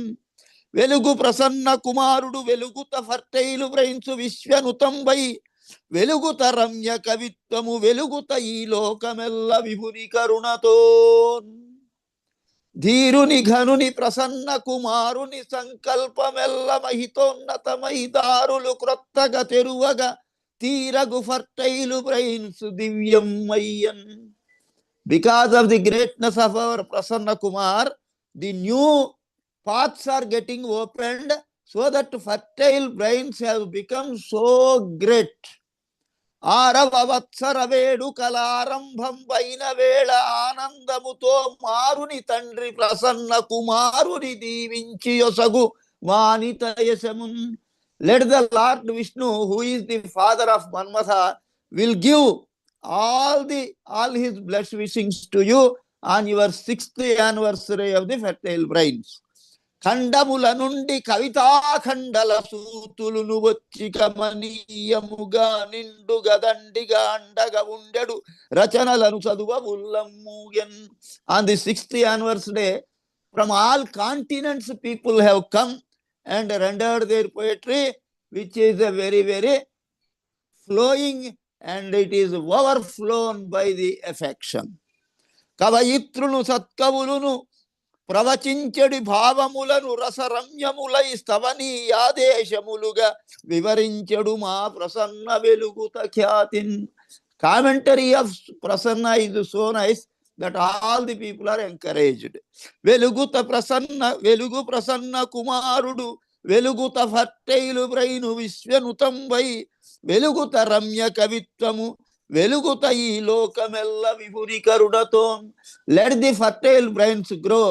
Let our Prasanna Kumar be more and more famous, and let the poetry is a great weapon in the hands of the people to translate, to transform the society. Veluguta ee lokamella vibhuri karunaton. Let the Almighty shower all his blessings on this world, so that all the fighting, in between fighting of people should come to an end. Either it is between Iran and Israel, Russia and Ukraine, India and Pak, all the fightings should come to an end. Let us have a world of poetry now. Thank you, sir. Thank you. Thank you, sir. Thank you for your show of words. A bit of exaggeration, maybe I think it sounded, but then poetry itself is an exaggeration. So whatever we say, we will say in an emphatic way. But in your case, it is true. In your case, it is not, but it is true only. Right. Thank you. Thank you. Thank you. Those very friends. Please Thank you. welcome Mr. Mehzabeen Hussain. Okay, am I audible? Heartiest congratulations to you, Prasanna. I must say it must be a blessing. It must have been a blessed day when I joined this group, and I met so many of all of you, honestly. And it's I didn't know it was six years already, because I have joined recently. So, but what a group you have created, where all voices are heard, respected from across the globe, and also from various backgrounds. So, heartiest congratulations. It's not an easy task. You have done wonderfully, and I'm very, very proud and blessed to be in this group. So I'm going to read two poems. The first one is 2 pages, and the second one is short. The first poem is called Forbidden. It's a narrative poetry. Pakija learned to read the redacted lines where every word was sewn shut with trembling thread of fear. In a world where hearsay looked like freedom, she traced the silence left by women whose tongues were folded like letters never sent. They told Pakija not to look in the mirror too long. Zyada na dekho, nazar lag jayegi. But she stared anyway, They say desire leaves marks. But she stared anyway until the glass fogged with want and her reflection dared to smile back. They whispered of jinn who lurked behind the glass, drawn to girls who gaze too long, who mistake longing for love and beauty for invitation. But Pakija didn't flinch. She touched the mirror like skin, unafraid of what watched from the other side. Her lips trembled with truths that history tried to scrub clean. She mouthed, "Main zinda hoon, I'm alive." And the walls leaned in to hear her voice. They handed Pakiza gold bangles, symbols of barakah, prosperity, heavy with generations of obedience. She wore them at first, their cold circle clinking like prayers, until the metal bruised her skin and she flung them into the river like curses unspoken for too long. Or maybe she traded them for a passport. She crossed the gate barefoot, dust clinging to her like a witness. She tugged her child close. She whispered of her own kalma of rebellion into her son's ears. She sewed resistant into his blanket with fingers that ached from holding on too much truth. The ghost behind her shouted, "Don't open that door. Don't cross that threshold. Don't love the kafir people. Don't speak the unspeakable. Don't do the undareable." But Pakija had already touched flame. She had swallowed smoke. She let it bloom in her lungs until it turned into song. Pakija had burned too long to be afraid of flames. She is the book they tried to ban, spine cracked. She satirized margin filled with sorrow, lines underlined with survival. She is the story they could not bury, the woman who dug herself out with bare hands and named every scar like a country she refused to leave. Pakija was one forbidden. Now she is the reason the forbidden has a voice. This was my first poem. And the second poem is called Death Does Not Wait. Death Does Not Wait. I wrote this on the day there was a plane crash. I think many of you must be aware that happened in India. And it was very strange because all the passengers on the plane who were traveling, except for one, died. And many of the doctors who were in the mess just having their lunch died too in the same incident. So death can come no matter what you do. So my poem is on that. Death does not wait. Death does not wait for announcements. It arrives mid sentence, mid laughter, while the kettle still boils on the stove, while the tap is running for the bath, when a child calls from the other room, when love is being stirred gently into tea, while clothes are drying in the sun in the middle of a siesta, while a song on the radio is only halfway through, while someone is planning tomorrow, while a flight is slicing through clouded skies, while a bus sways gently through a sleepy village. Death does not come with a thunderclap, but in the middle of unfinished moments. Death does not ask if we are finished. That doesn't care for our timing, does not remember our titles, our wealth, or our curated lives. It remembers only how we made others feel when no one was watching, and the life we shaped in the string of small moments until that moment. Death does not care for how we hope the story would go. Death will write its own ending. But, darling, we will write the story preceding it. But we will write the story preceding it. Thank you, everyone. Wow, excellent, brilliant as always. Please give a round of applause, man. That never waits for someone. So excellent.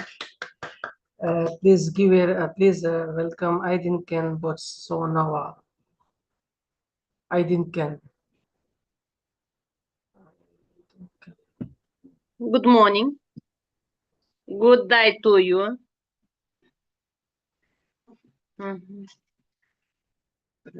По-киргизски.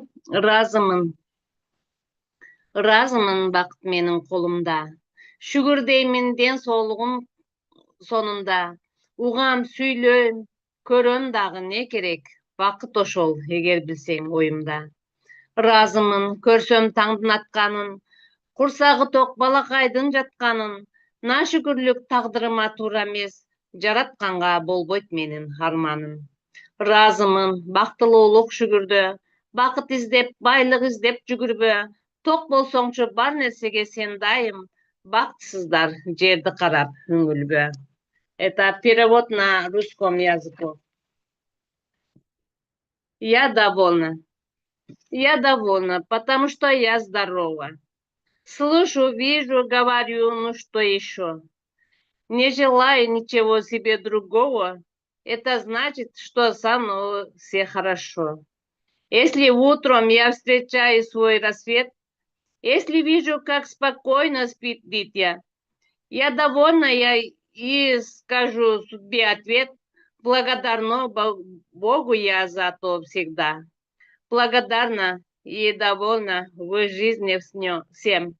И, естественно, советую другим.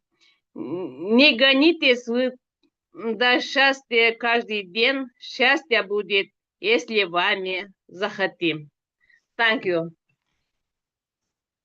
Thank you, Aydin. Thank you for reading and thank you for reading out in Kazakh language. Please give a round of applause, my dear friends. That was Aydin. Please welcome Dr. Gangalaxmi Patnaik. Thank you. Thank you. Thank you.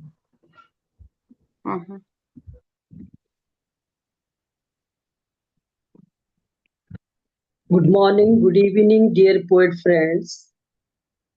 Now, fertile brains past 60 years. And please unmute your mic.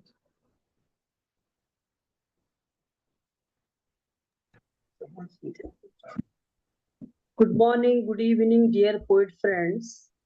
Now, fertile brains past 6th year. My best wishes to fertile brains and its founder, Kumar Prasanna. Happy 6th birthday, fertile brains, where we share our favorite poems, celebrate the beauty of birds, showcase talents. Fertile Brains' poetic journey is filled with joy, laughter, and amazing adventures with all the eminent literature and poets. The path is filled with beautiful memories, experiences, and exciting poetic discoveries. Prolific poet Kumar Prasanna encourages all the national and international poets to embrace present moment and find beauty in the Zoom's ongoing process of living, learning, and evolving. Every time radiance shines to take writing to the next level, to make published poets. Hope we find time to look back on all our sweet memories together. Here I am presenting a poem for fertile brains. Title is Legacy. On the occasion of 6th year of fertile brains. Every moment fertile brains poetry form tills my heart with certain madness, quickens blood with my poems, spreads hope and love, where I see the sunrise and sky turning red with smiles. I grow rich with eyes, ears, nose, skin, and electrifying tongue. Believe this poetry forum molds my features. Poetry forum like legends, growing from sapling into tall oak, connects with time, paint minds, guide thoughts, makes me what I am today. Congrats to you, fertile brains. Thank you. Read a second poem in Odia, man. Odia in English, I will annotate. I will recite in English. Yesterday's World Music Day. So for that music day, I have composed a poem. The title of the poem is Your Music Whispers. Your music whispers. Night terrible heat entwines me, tempering my poise, knocking a door. West wind repeats, I wish I could reach you. Your music, style warm under my palms, brings fragrance of your flesh, flickering eyes. Air brings so much of you, the music I ever hear. Pierce through years, griefs I share. Your music vibrates in memory within, dance like waves of summer ocean. Your mellifluous voice enrapturing my disposition, carrying on wings to your direction. Music has infinite power, fills gap between heart, creates infinite, ineffable joy to lovesick central part. This is the end of my poem. Thank you. Thank you, ma'am. Thank you. Thank you for being always there with your support and encouragement. Thank you. Please give a round of applause, my dear friends. Hi, Abir. How are you doing? I could see your, you composed your music.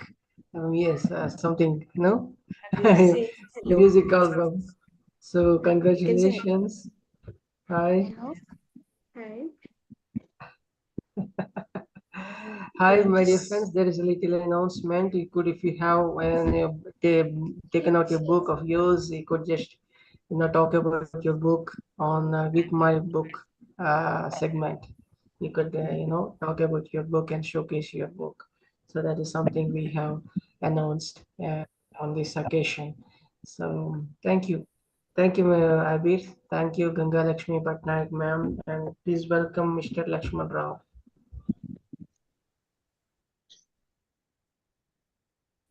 Hi, sir. Good evening, one and all. Like, it's an honor and a privilege to know you as a person, as a poet. You know, like it's been almost some 2 years, like we've been going through on and off. But nice that you have created a platform for the budding poets, the established poets, the seasoned poets, and the so-called poets as well. Okay, so on this 6th anniversary, I would like to congratulate you and making me a part of this platform, this family, and especially you and Roopali ma'am who are the strong pillars of this show platform.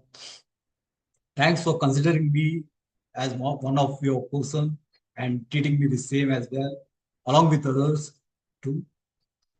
So without much of fanfare, like I would like to say all the best, keep rocking, and we will do the best in the future with many more things to come ahead.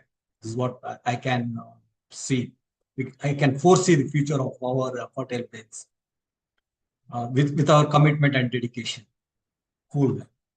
Well, I would just like to say here, like for all your guys, like when we were all reciting, when you guys were all reciting, sorry to say this, like I was writing poetry while everybody was reciting. And in this due course of time, I wrote 2 sonnets. Just because everybody was reciting 2 poems. So before, as I entered, I was writing 1 sonnet. And as it took time, like I developed another idea and I just completed another poem also. But let me see like how it goes, like how you will take it. Okay, it's not like anything you write, it turns out to be a poetic sort of thing. But here I've given my best in terms of a sonnet form. So here I'll just go with my poem, like which I not titled it. Okay. It's very easy to title, but I just kept it aside. Yeah. Here I go.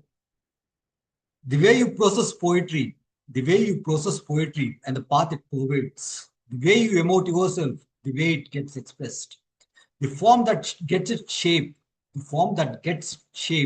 norm that fits in, they're all unique in a way you have least expected. As bees that build the honeycomb out of its creation, As varied nests, the birds weave in akin to their tribe. As varied nests, the birds weave in akin to their tribe. You may feel at ease as verses come as easy as ease. You may feel at ease as verses come as easy as ease. Would you call it a common skill or a niche skill? Would you call it as a common skill or a niche skill? You are a cosmic being born meant for creation. You are a cosmic being born and meant for a creation. Value your own worth. Value your own worth as you welcome the own self. As you welcome your own self. As you come into the existence of creative horizons, allow your use, gleam, as words shine with sheen. Allow your use, gleam as words shine with sheen.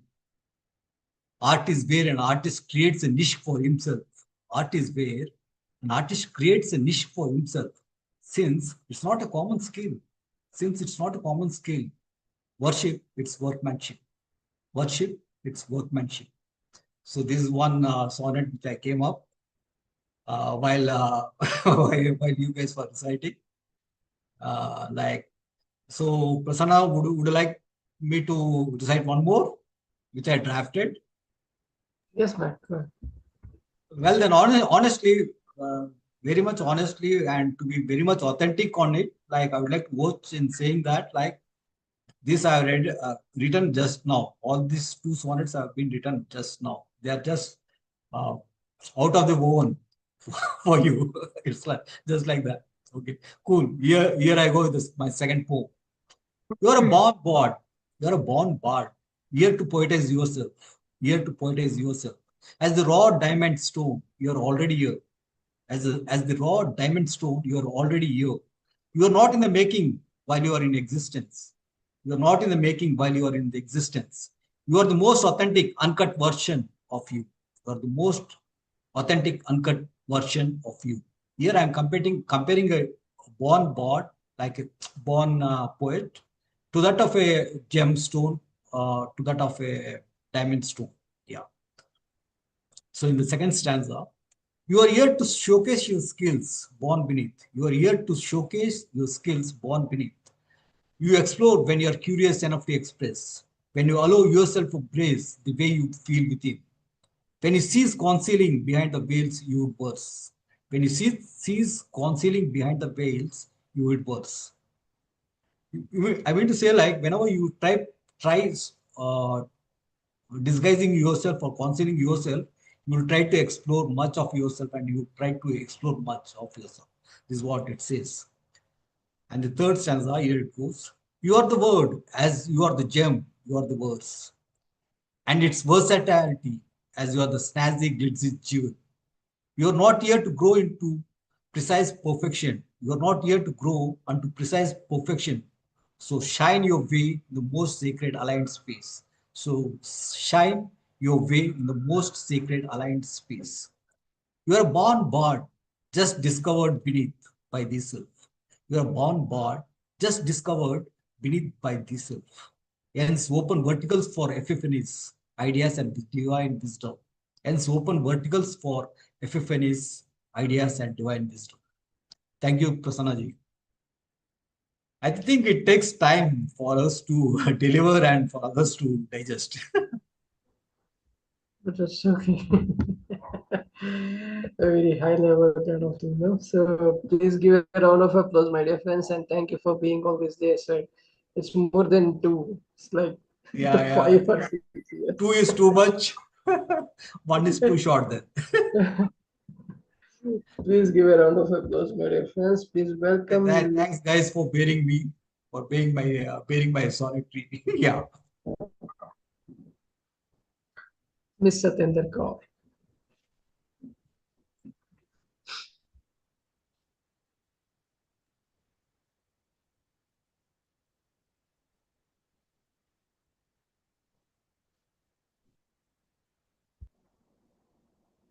Thank you, Prasanna ji. Good evening, everyone here. And heartiest congratulations to you, Dr. Roopali, and all on the board on the completion of 6 years of this forum, the precious forum, the Fertile Brains. and I love your commitment and dedication for all that. And I also find myself honored and privileged to be a part of it. So it has been a great source of inspiration for the poets. It has boosted their confidence, and really they are improving themselves day after day after learning from all these eminent poets on this forum. So I find myself fortunate to be here amongst all of you. So my first poem is in Hindi, and that is about Khushi, happiness. The happiness which we think is very far away, but it lies within us.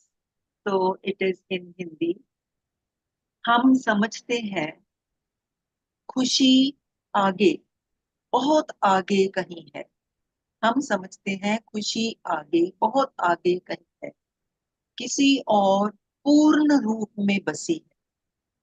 पर वो तो यही है बिखरे पल में, पर वो तो यही है बिखरे पल में, अपने ही घर की हलचल में, अपने ही घर की हलचल में. वो आने वाले कल की बात नहीं, वो आने वाले कल की बात नहीं, बल्कि आज की चुपचाप सौगात है कहीं. जैसे टेलीफोन की तार पर गीत गाता परिंदा, या फिर कोई पुरानी बात ले आती हो एक प्यारी सी मुस्कान जिंदा. जैसे टेलीफोन की तार पर गीत गाता परिंदा, या फिर कोई पुरानी बात ले आती हो एक प्यारी सी मुस्कान जिंदा. हम पहने रखते हैं महत्वाकांक्षा कांक्षा का लिबास, मानो उसी में मिलेगा आत्मा को प्रकाश. पर खुशी सिर्फ घाव भरने के बाद ही नहीं आती, पर खुशी सिर्फ घाव भरने के बाद ही नहीं आती, वो तो जख्मों के साथ भी मुस्कुराना सिखाती. सुबह की रोशनी हो या रसोई घर से आती खुशबू, सुबह की रोशनी हो या रसोई घर से आती खुशबू, या फिर देर रात हो नर्म सांसों का एहसास. जैसे आंसुओं के बीच हों लहलहाते हंसी के पल, या फिर महबूबा के आंचल का स्पर्श दे गया हो मन में हलचल, या फिर महबूबा के आंचल का स्पर्श दे गया हो मन में हलचल. वो ना तो इनाम है, ना ही कुछ साबित करने का प्रयत्न. वो तो है जैसे पेड़ पर पके एक फल का मीठा स्वाद, अधूरी योजनाओं को नए रास्ते दिखाना, और किसी अपने को चुपचाप साथ देते रहना. आत्मा को नहीं चाहिए कोई पूर्णता, आत्मा को नहीं चाहिए कोई पूर्णता, बस थोड़ा आत्मविश्वास, बिना पाले कोई चिंता. बस थोड़ा आत्मविश्वास, बिना पाले कोई चिंता. खुशी तो रखी है सूखे पत्तों की सरसराहट में भी, खुशी तो रखी है सूखे पत्तों की सरसराहट में भी, या फिर पक्षियों की उड़ान की आजादी में भी. खुशी मंजिल नहीं, खुशी मंजिल नहीं, वो तुम्हारी आती जाती सांस है. वो हर उस पल में है जो तुमने करीब से महसूस किया है, वो हर उस पल में है जो तुमने करीब से महसूस किया है. So this was about happiness, and then the second poem is in English, and it is about the condition of a victim of domestic violence.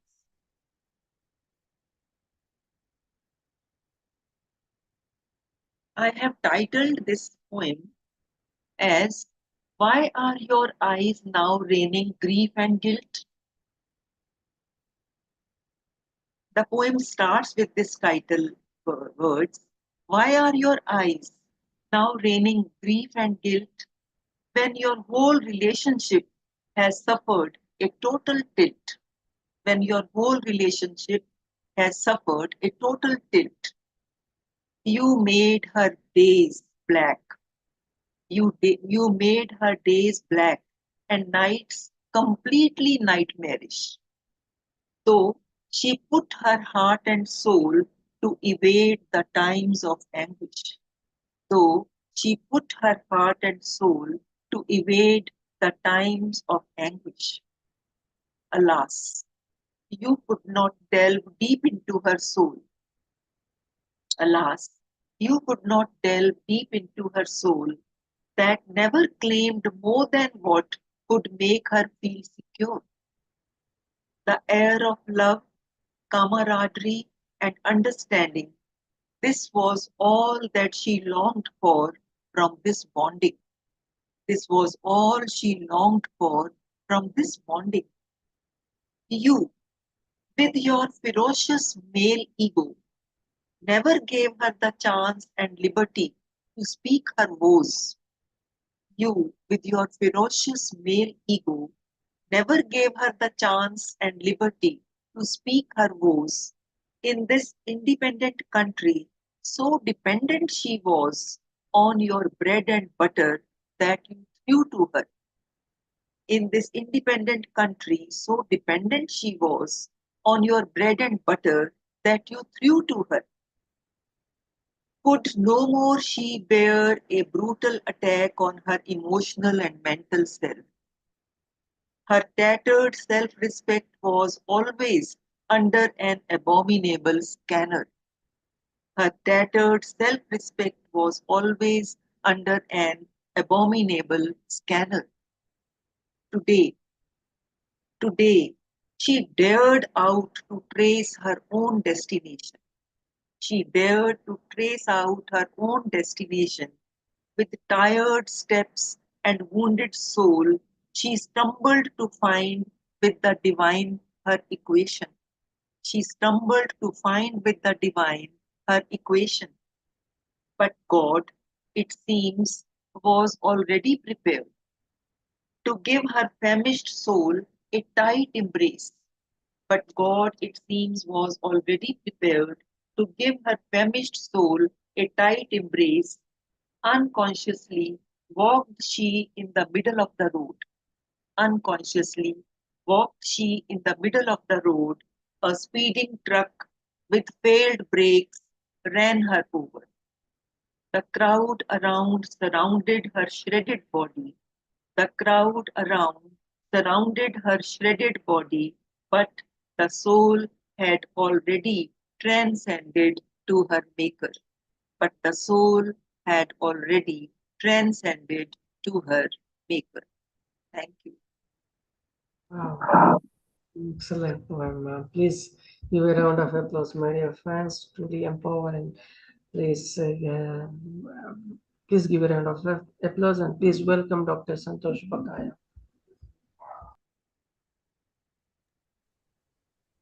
Hello, Prasanna. Can you hear me?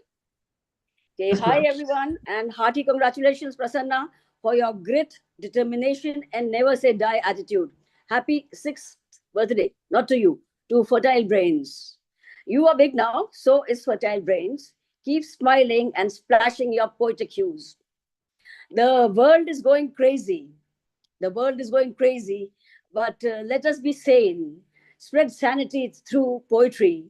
Poetry can make things happen. Despite what the naysayers say, poetry can make things happen. It can unshackle us. It can give us a voice, a strong voice. So let us all sing of freedom, peace, and love. Thank you so much. And here is my poem. This is from my book, Songs of Belligerence. And herein I have written all about war and non-violence, peace. So a short poem, The Jungle Throbs On. The jungle throbs on. Oh, hark, oh, hear. Oh, hark, oh, hear. In the jungle wild, the trees stand erect.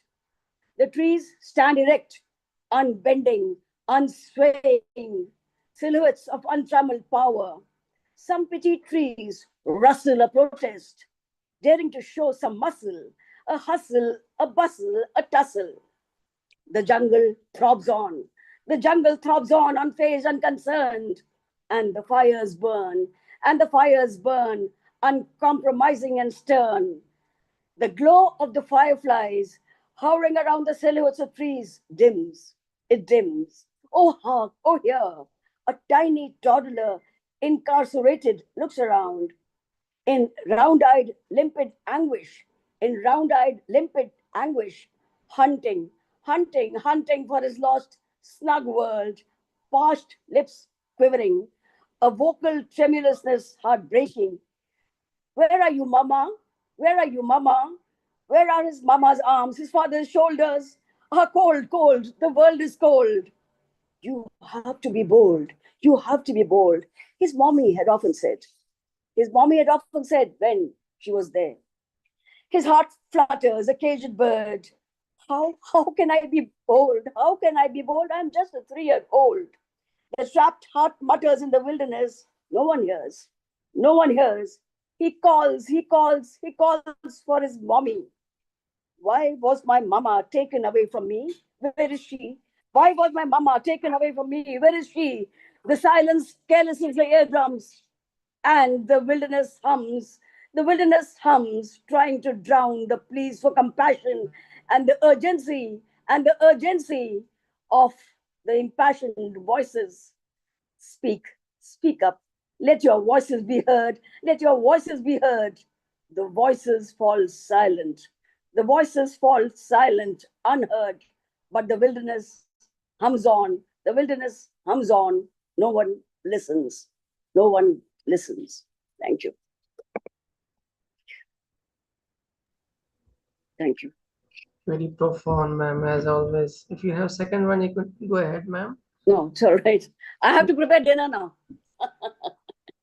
Very emotional, and you got carried away. It's like I was adding lines to the poem as I spoke. I was adding lines to the poem. Of course, ma'am, of course. Thank you for being there, ma'am. Thank you. It's more than 5 years. We know each other. I have been there. Yeah, I've been there right from the beginning. And we have been friends for the past 5 years, I think. More than that.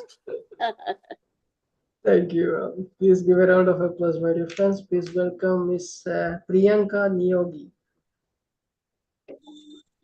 Hello. Yes, ma'am. Please go ahead. Happy 6th anniversary to you and all of you. This is your great effort and this is your result. Today we waiting for you and celebration. For 6th-year anniversary, I am going to present this poem.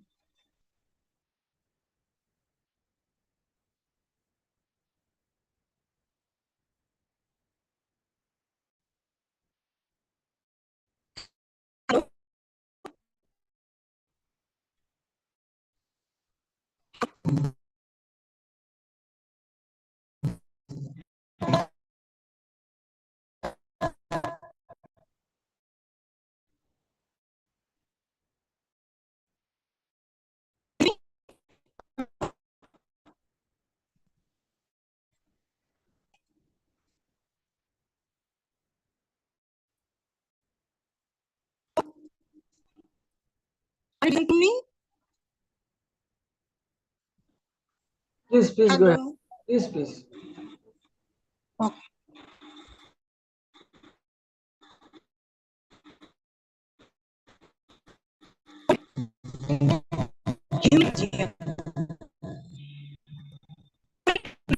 Okay. Humanity is the main religion. Social service, whose action had the value at us to whom he is the man. Work with the conscious in addition to the look at him. Humanity is brilliant with honest. Let's go with the ideals. Live to be the best of others. From side to side with danger. by benefiting and cooperating, introducing human religion, the real religion of humanity, who is the story of the world's laughter. If religion is the same, according to the religion of humanity, last religion of humanity, who gives virtue. Hello? Yes, ma'am. There was a little signal issue was there, but yes, we loved your, presence and your poem as well. Thank you for your beautiful words and thank you for coming. Please give a round of applause, my dear friends. Thank you, Priyanka. And there is this thing, and Abir wants to sing a song, so let's see hear what he sings. Abir, over to you. Get ready. Hello everyone. I'm going to sing the best song. Okay, great. You want to sing? How about you sit here? I get Okay. it. You sit here. You sit here. Sit down. But I'm short first. Yes, all right. We can start. Okay. No sounds.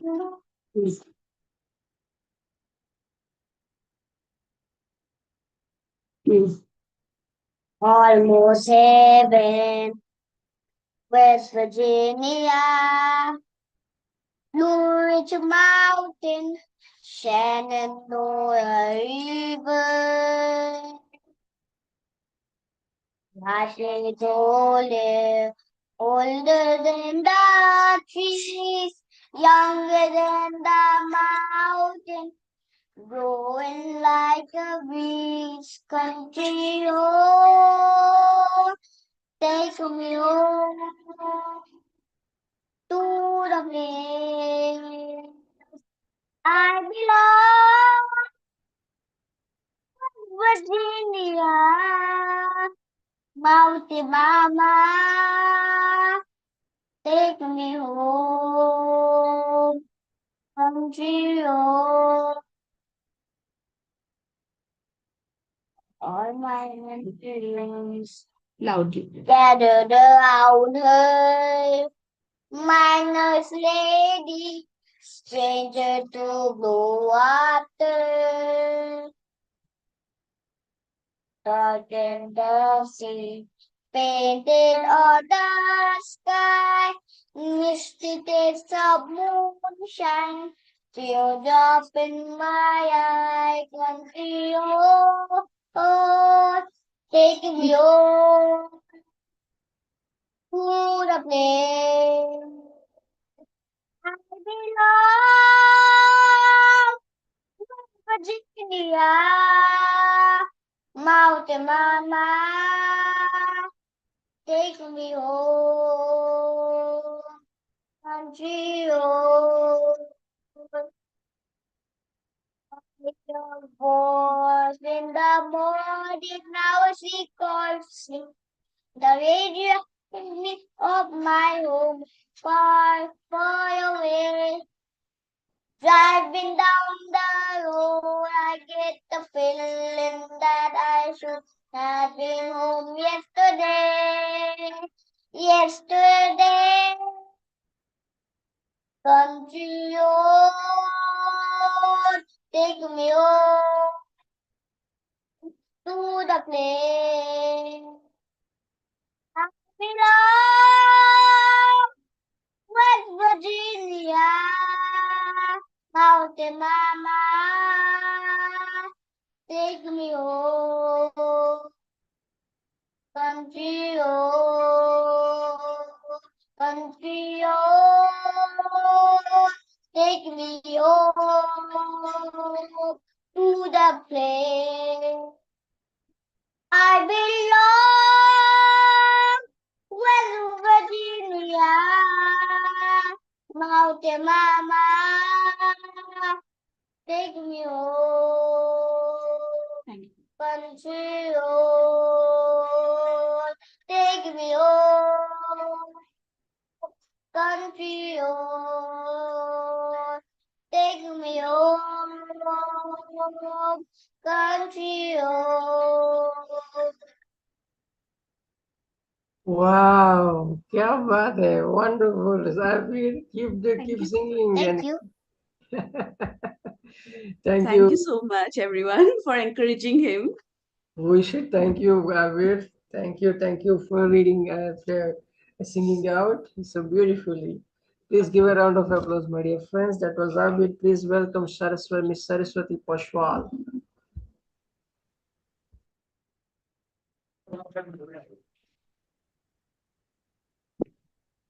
Hello, good morning, good evening, namaskar, sat sri akal, adab, salam. Thank you so much, K. Kumar Prasanna ji. Firstly, I would like to wish you a very happy birthday to you and the entire team of Fertile Brains. This is your great initiative and providing a wonderful platform for the people, poets around the world. We are so much humbled and feeling honored today. We are with you from last 6 years, and it's unbelievable. It looks like it's just been few days back. So I will start with one of my Hindi poem. So this is recently written on this day, for especially this day today.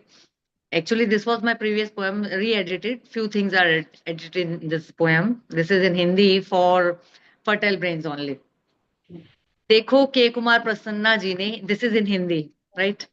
देखो के कुमार प्रसन्ना जी ने कैसी rail चलाई, देखो के कुमार प्रसन्ना जी ने कैसी rail चढ़ाई, जोड़ के डब्बा डब्बा इसमें लंबी रेल चलाई, जोड़ के डब्बा डब्बा इसमें लंबी रेल चढ़ाई, कोई चढ़ा चेन्नई से इसमें, कोई चढ़ा बेंगलोर से, कोई चढ़ा चेन्नई से इसमें, कोई चढ़ा बेंगलोर से,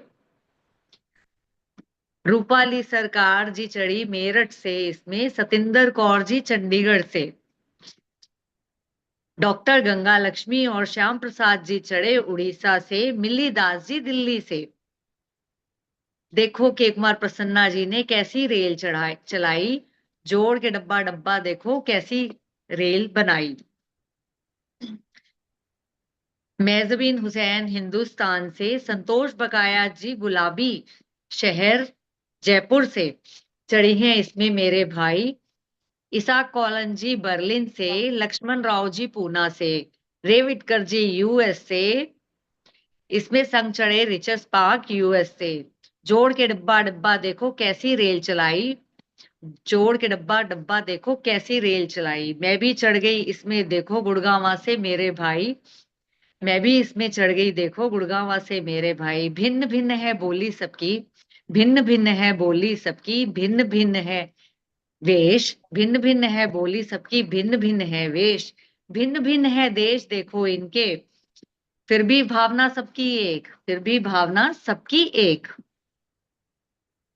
शब्दों को समझे जो प्रसन्ना जी नेक, शब्दों को समझे जो प्रसन्ना जी नेक, यह बड़ा इनका है करम हम पर, ये बड़ा इनका है करम हम पर कि इन्होंने ये रेल चलाई, जोड़ के डब्बा डब्बा देखो कैसी रेल चलाई, तार प्रेम से जोड़ दिए हैं, तार प्रेम से जोड़ दिए हैं हमने पिछले 6 साल से इसमें, तार प्रेम से जोड़ दिए हैं पिछले देखो 6 साल से इसमें, आगे भी ये दौड़े भागे, आगे भी ये दौड़े भागे, प्रसन्ना जी की रेल करे कमाल पूरे देश पूरे जहां में इसका नाम हो, प्रसन्ना जी की रेल के लिए बहुत बहुत तालियां, धन्यवाद, शुक्रिया आपकी ट्रेन के लिए, और खूब चले फले फूले, और सभी धर्म सभी का वेलकम इस रेल में हो रहा है, तो it was incomplete.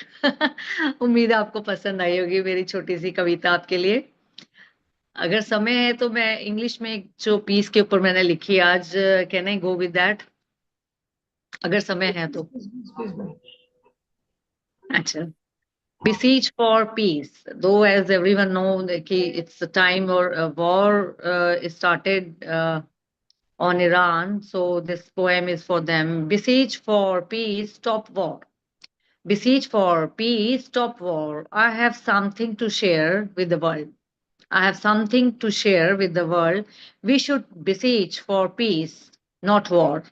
We should beseech for peace, not war, because what we do Because what we do, it gets multiplied. Because what we do, it gets multiplied. Everyone learn from one another in all norms of life. Everyone learn from one another in all norms of life. Perching for peace is true art of living. Perching for peace is true art of living. Pray and beseech for peace. Pray and beseech for peace. Happiness for each without any greed. Happiness for each without any greed. Pouring smile around, staying grounded and astound. Pouring smile and around, staying grounded and astound.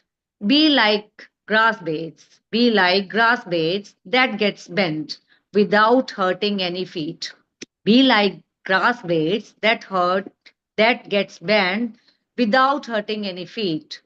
Forgive and forget. Never ignore, never hurt in return. Forgive and forget, never ignore, never hurt in return. Our junctures become our karma. Our junctures become our karma. Just think to tie the knot of love. Just think to tie the knot of love instead of making prejudice. Instead of making prejudice, killing innocent people, killing innocent people in is no more, and no more bleed for war. Killing innocent people, no more, and no more bleed and war. Let's beseech for peace and stop war. Let's beseech for peace and stop war. This is very important. Very, very, Yeah. very important. Thank you. Thank you for reading out and thank you for sharing your words, ma'am. Sharing your words. Please welcome Isaac Cohen. Isaac. Isaac Cohen.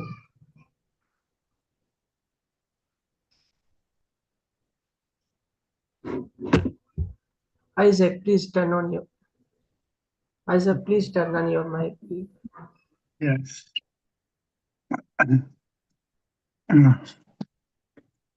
Dear Kumar, dear Richard, dear Dr. Roopali, dear all my friends in the world, I declare peace. My child goes to Ithaca. Take with you all children of the world.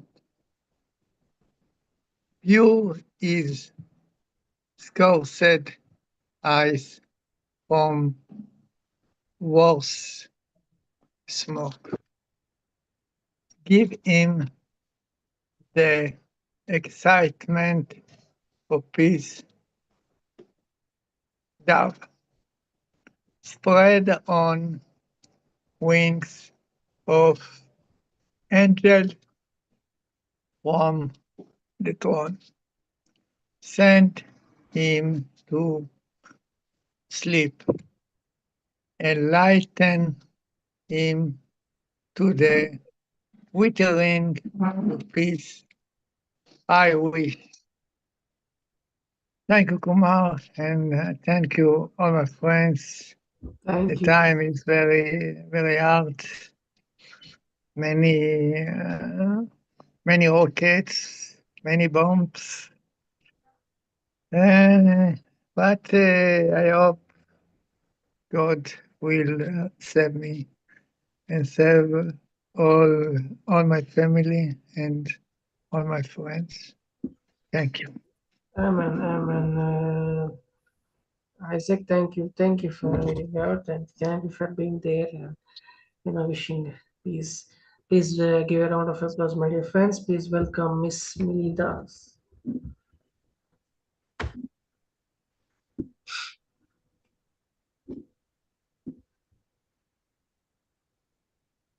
Hello. Yes, ma'am. Please go ahead. Hello. Hello.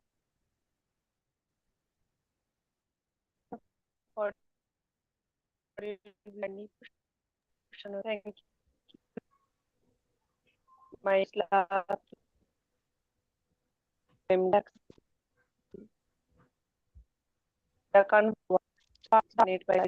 a dance of life in endless space, a celestial wonder beyond our place. Nebulae bloom like cosmic flowers, supernova burst in radiant hours. The galaxy's mystery we can't define, a beauty that forever will shine. The galaxy, a celestial sea, stars and planets dancing free, a cosmic ballet in endless space, a wonder that's beyond our place. In the darkness, stars light the way, guiding us through the cosmic day. The galaxy's vastness we can't contain, a magic that's forever sustained. Thank you so much. Thank you, everybody. Thank you, ma'am. If you have another piece you could share, if you would like to. Hello. Yeah, but otherwise,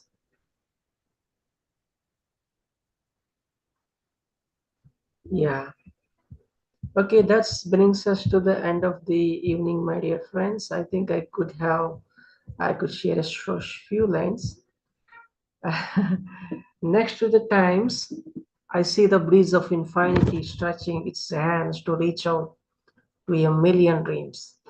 The reveries of uncharted pages wherein I scribbled verses of esoteric essence. Now aeons and eternal visions synchronized to become a singami to write a dance of cosmos.